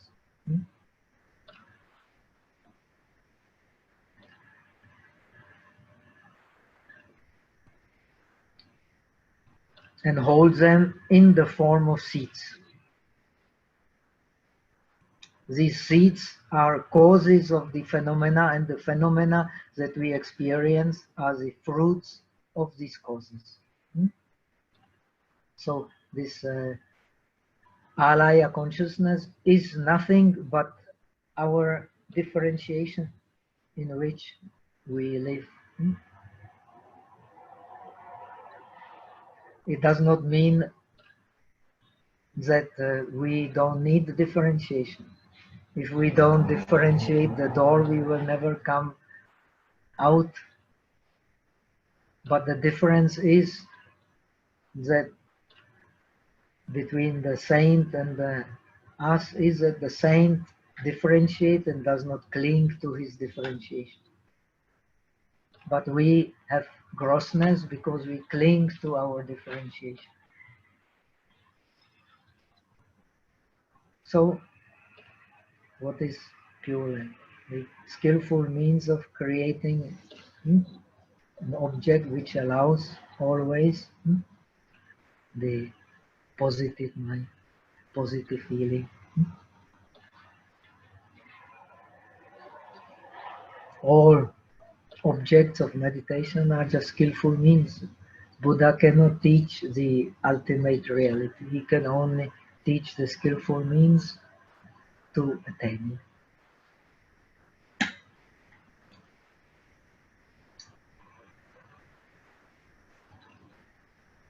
Okay, so we have finished finally the lecture number 6, and we can start with the, I will not now explain, but for your better understanding, I will also explain a little bit, not much.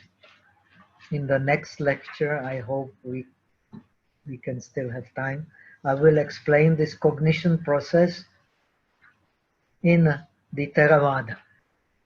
And I can little bit mention, we have no time to work it in detail. You can yourself study Jishalun. Then a little bit I will mention the cognition process according to Ichie Yopu Sarvastivada. Actually, all these systems will make sense when you understand clearly how they, what is their philosophy of making object in the mind. Because all cognitive process presupposes attention, and how we pay attention to the object will also determine how we experience the object. It does not mean necessarily that one is right, the other is wrong. It means he is using attention in such and such way. So then the wisdom of Buddhism will become more and more clear. all the different systems are to be used to understand the one principle of dependent origination. In the dependent origination, there is nothing to be grasped. In our experience,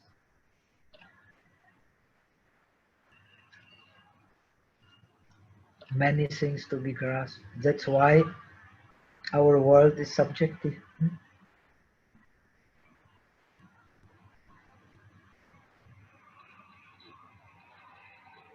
So now let us quickly start with the handout number 7. 还有问题?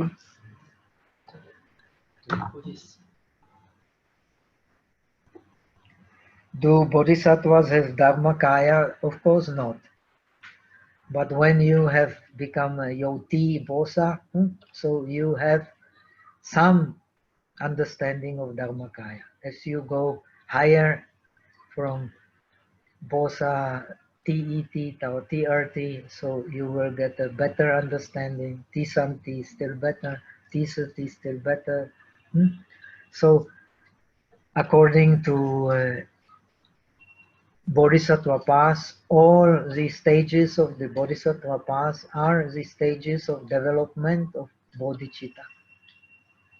When bodhicitta is fully realized, you are the Buddha. But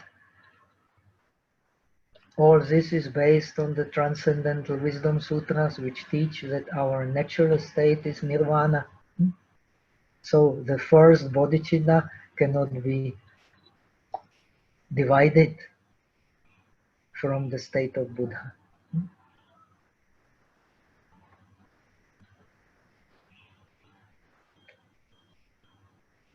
Now, what another thing?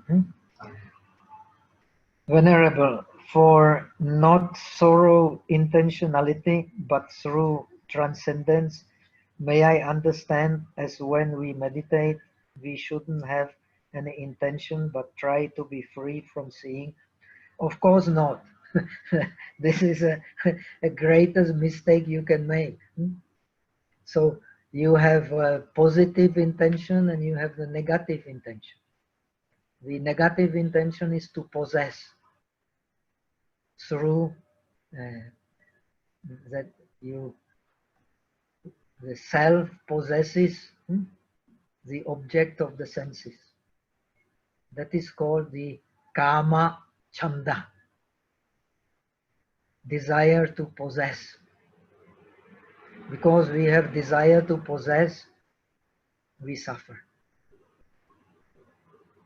That's why we practice paramis. If you practice a bodhisattva path, to let go. The first parami is pusha. If you push, you are learning slowly to let go, not to possess, not to grasp. So you can get some little bit of Jing'an. So because we want to possess, we get no Jing'an. Because we want to let go, we get Jing'an. The shamatha vipassana is nothing but letting go. You cannot have deep concentration without letting go. You cannot have deep chanting. In Buddhism, we differentiate chanting and pujanting. You can be very angry and kill with a perfect concentration, but it is based on pujanyen. So it will bring a negative karma.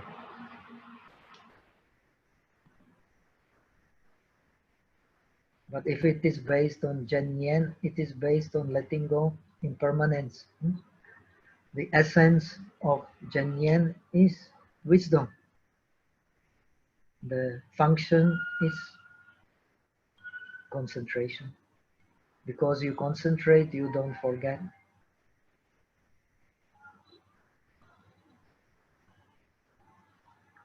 So the bodhisattvas don't have the Dharmakaya, but they study the Dharmakaya. And when they get the real realization of the suchness, and so they don't have yet Dharmakaya, but they are, so to say, programmed, whether they are lazy or try hard, they are programmed to become the fully realized Buddha, to become the Dharmakaya. Just like arahat, if he has the experience of the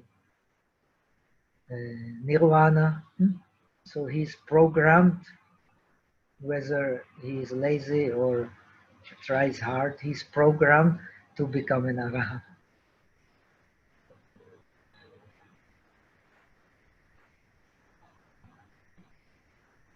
Venerable, for not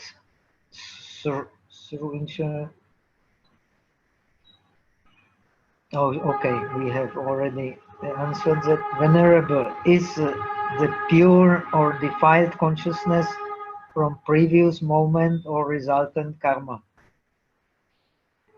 No, actually it is based on your either the attention according to the truth, the reasonable attention, attention based in reality, and the attention based on your fantasy, on your grasping. But this attention is already connected, even so it is it may be linked to the present object. It is already connected with your past karma, which appears when, as soon as the faculty and the object meets together and there is a touch, and you pay attention to it.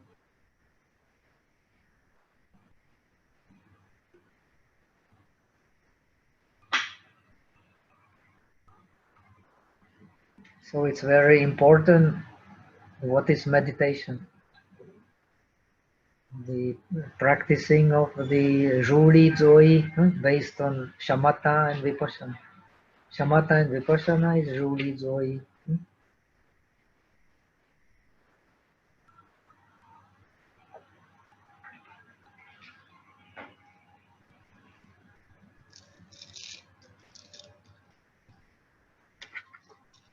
Okay, so now the analysis of the corporeality in the Yogacara tradition. It is very important. All this that I am teaching is based on the principle of the Yogacara. Yogacara means Vaisha. Vaisha means except consciousness, nothing is real. But except what consciousness? The suchness consciousness. This differentiating consciousness is also not real, but it has base in real. While the materiality has no base in real. This is very important to understand. No confusion.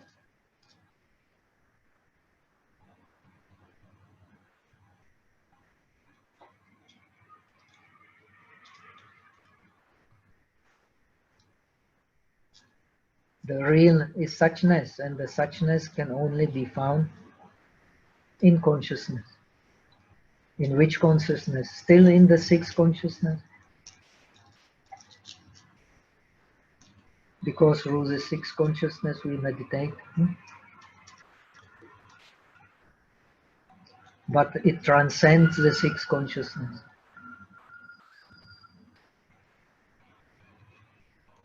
That is the transcendence.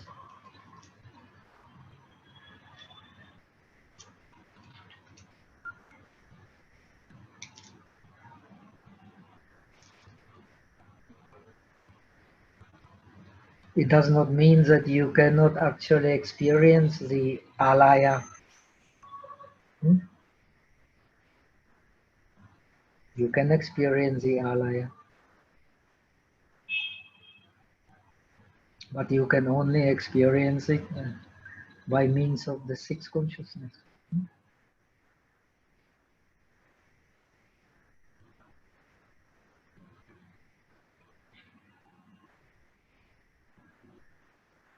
In order to understand the analysis of the mental process in the Yogacara, mind-only tradition, it is important to have a clear notion of the analysis of objects in this tradition.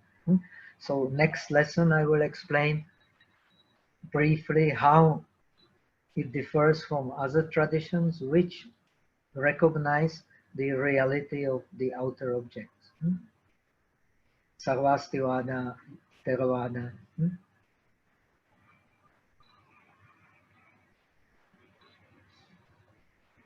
All the living traditions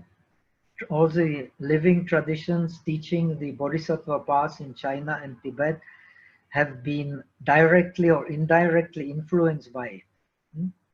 So, in a way, even so, in Tibetan Buddhism, even much more than in Chinese Buddhism, the Madhyamika rather than Yogacara is emphasized as the ultimate teachings. Still, the meditation is based on Yogacara. When you believe in Mahayana, when you believe in the path of the Bodhisattva, you understand that everything is in mind. It is through mind we are defiled, it is through mind we are purified, and the mind is the source of everything we experience.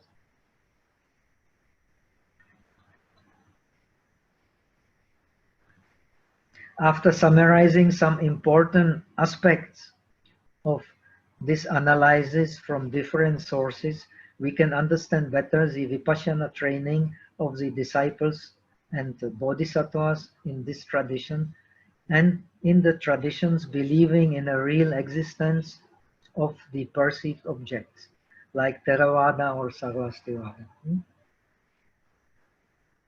But actually,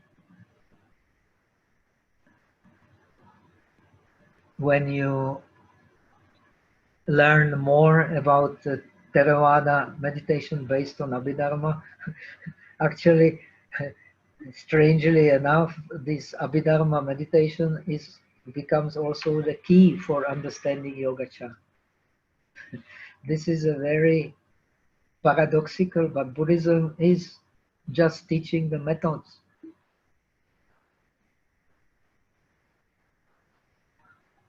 It is through some of the very Theravada method, the 4 elements meditation, that you can actually experience the seeing not through eyes but through the mind, smelling through the mind, tasting through the mind. And this is a proof of Yogacara according to Yogacara. But you experience it through practicing Vipassana in accordance with the Theravada tradition.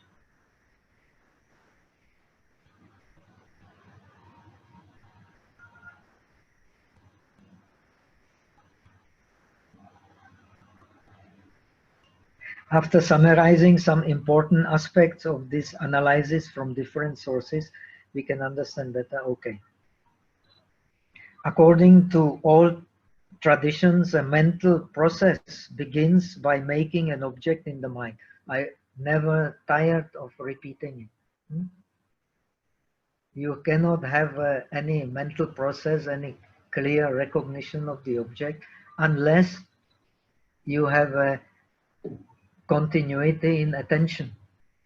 And attention is just like the will, same, is what brings the other mental factors together. The will just like attention will then bring your mind to the object. And when the mind is brought to the object, it can investigate the object, and it can then decide about the object. And then either wholesome cognition or non-wholesome cognition can appear. Otherwise, no wholesome, no unwholesome cognition. Same in Theravada, same in Yogacara, same in all Buddhism. Only the explanation is different. Finally, the Buddhism is one, the dependent origination. But the explanation can be very different according to how you make the object in the mind.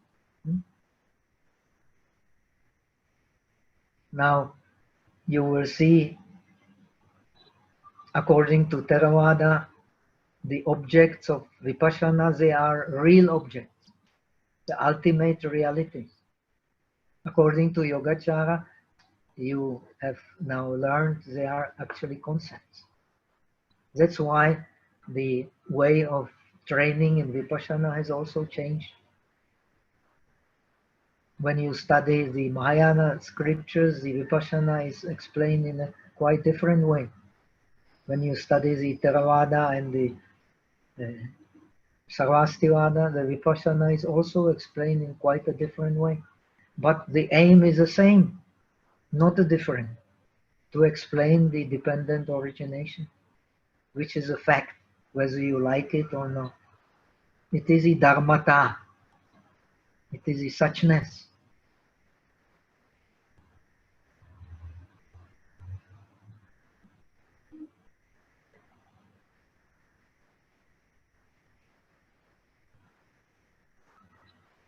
The difference between the bodhisattva path theory and the disciple path theory, however, is that making a real material object in the mind is explained as a mistake for the bodhisattva practice.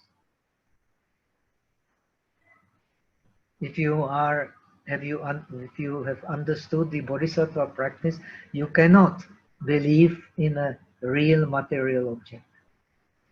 Then you can do Jungsen.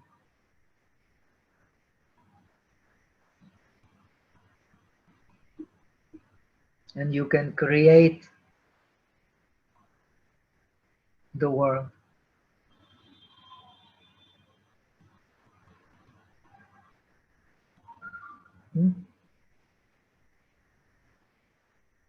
You can create the world in order to do Jungsen.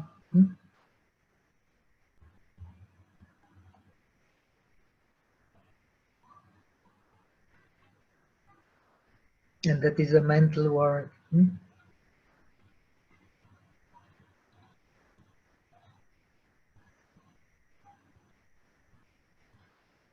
So to believe in a real material object is not a mistake for one who strives to become an arahat, but to believe in a real material object is a mistake for one believing in the or aspiring for the state of bodhisattva, realized bodhisattva.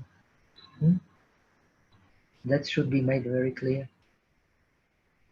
Why can you do Jungsen? Because you create the world in your mind in which you can do Jungsen. And not only in your mind, but in your actions also. So every bodhisattva has created his world on the base on his yuan. Now you are studying Tijang Bosa yuan. Amito the same, 48. Pushiem Bosa 10. Every Bosa has his yuan. And through this yuan, he creates the material world, which is a mental world.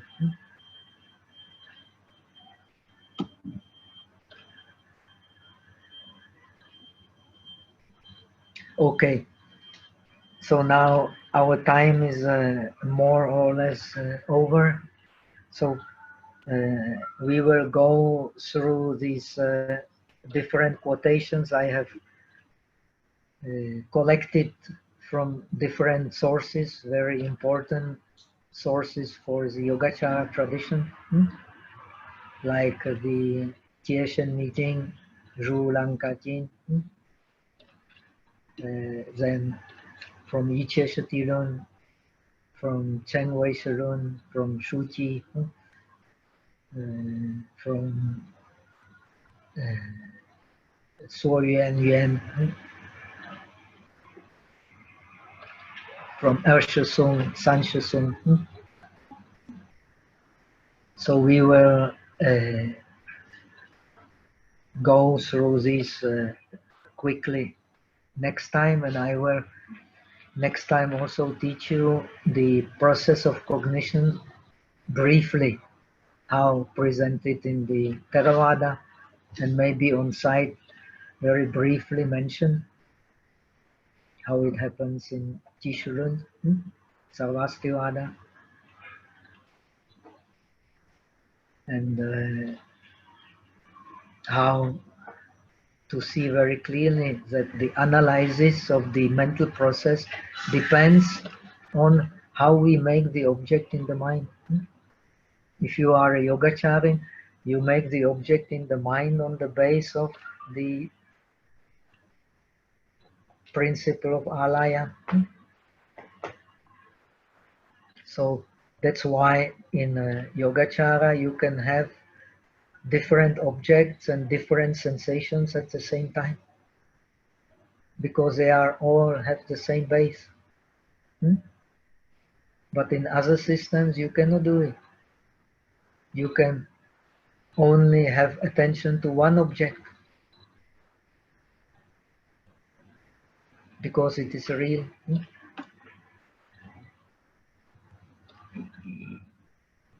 So this is very important to understand. So in the Yogacara there is no contradiction in having several sensations at the same time. In Sarvastivada, other traditions, it's impossible. You cannot have two sensations at the same time. But you can experience it. You can go into the bliss of samadhi, still experience the pain of the knees, no? But in the system of Yogacara, in the system of Sarvastivada, in the system of Theravada, it is not possible, because you don't have the deep samadhi, you don't understand the speed of the mind. What is the function of one-pointedness? It is like the magnifying glass, like a microscope. You can magnify the object even a million times. If you practice the kasinas, the color you can make as small in the mind, as small as the top of the needle, and you can extend it in 10 directions to endless horizons.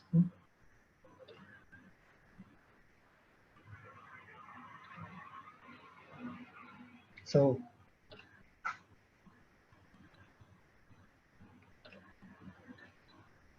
when you magnify the object, then you can actually see these mental processes on the base of mindfulness. But it depends how you see them, how you make the object in the mind. So the attention is a key to our understanding. That's why it's so important to study attention. In the Yogacara tradition I have mentioned, you have 40 different types of attention described with 32 different signs of object which are put in mind by these attentions. So this is very detailed analysis. So the wisdom is based on attention, and when attention is there, already comes our intentionality, usually. But in the case of Buddha, no.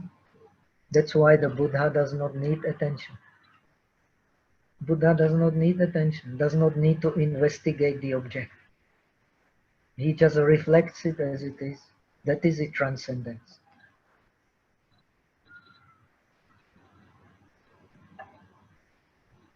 So he is Dharmakaya. His mind perfectly matches with the suchness. Omidabo. So now let us transfer the merits. 愿以此功德普济一切，我等一众生皆空成佛道。Thank you for your attention. Omidabo. See you now. No more Thursday on next Sunday.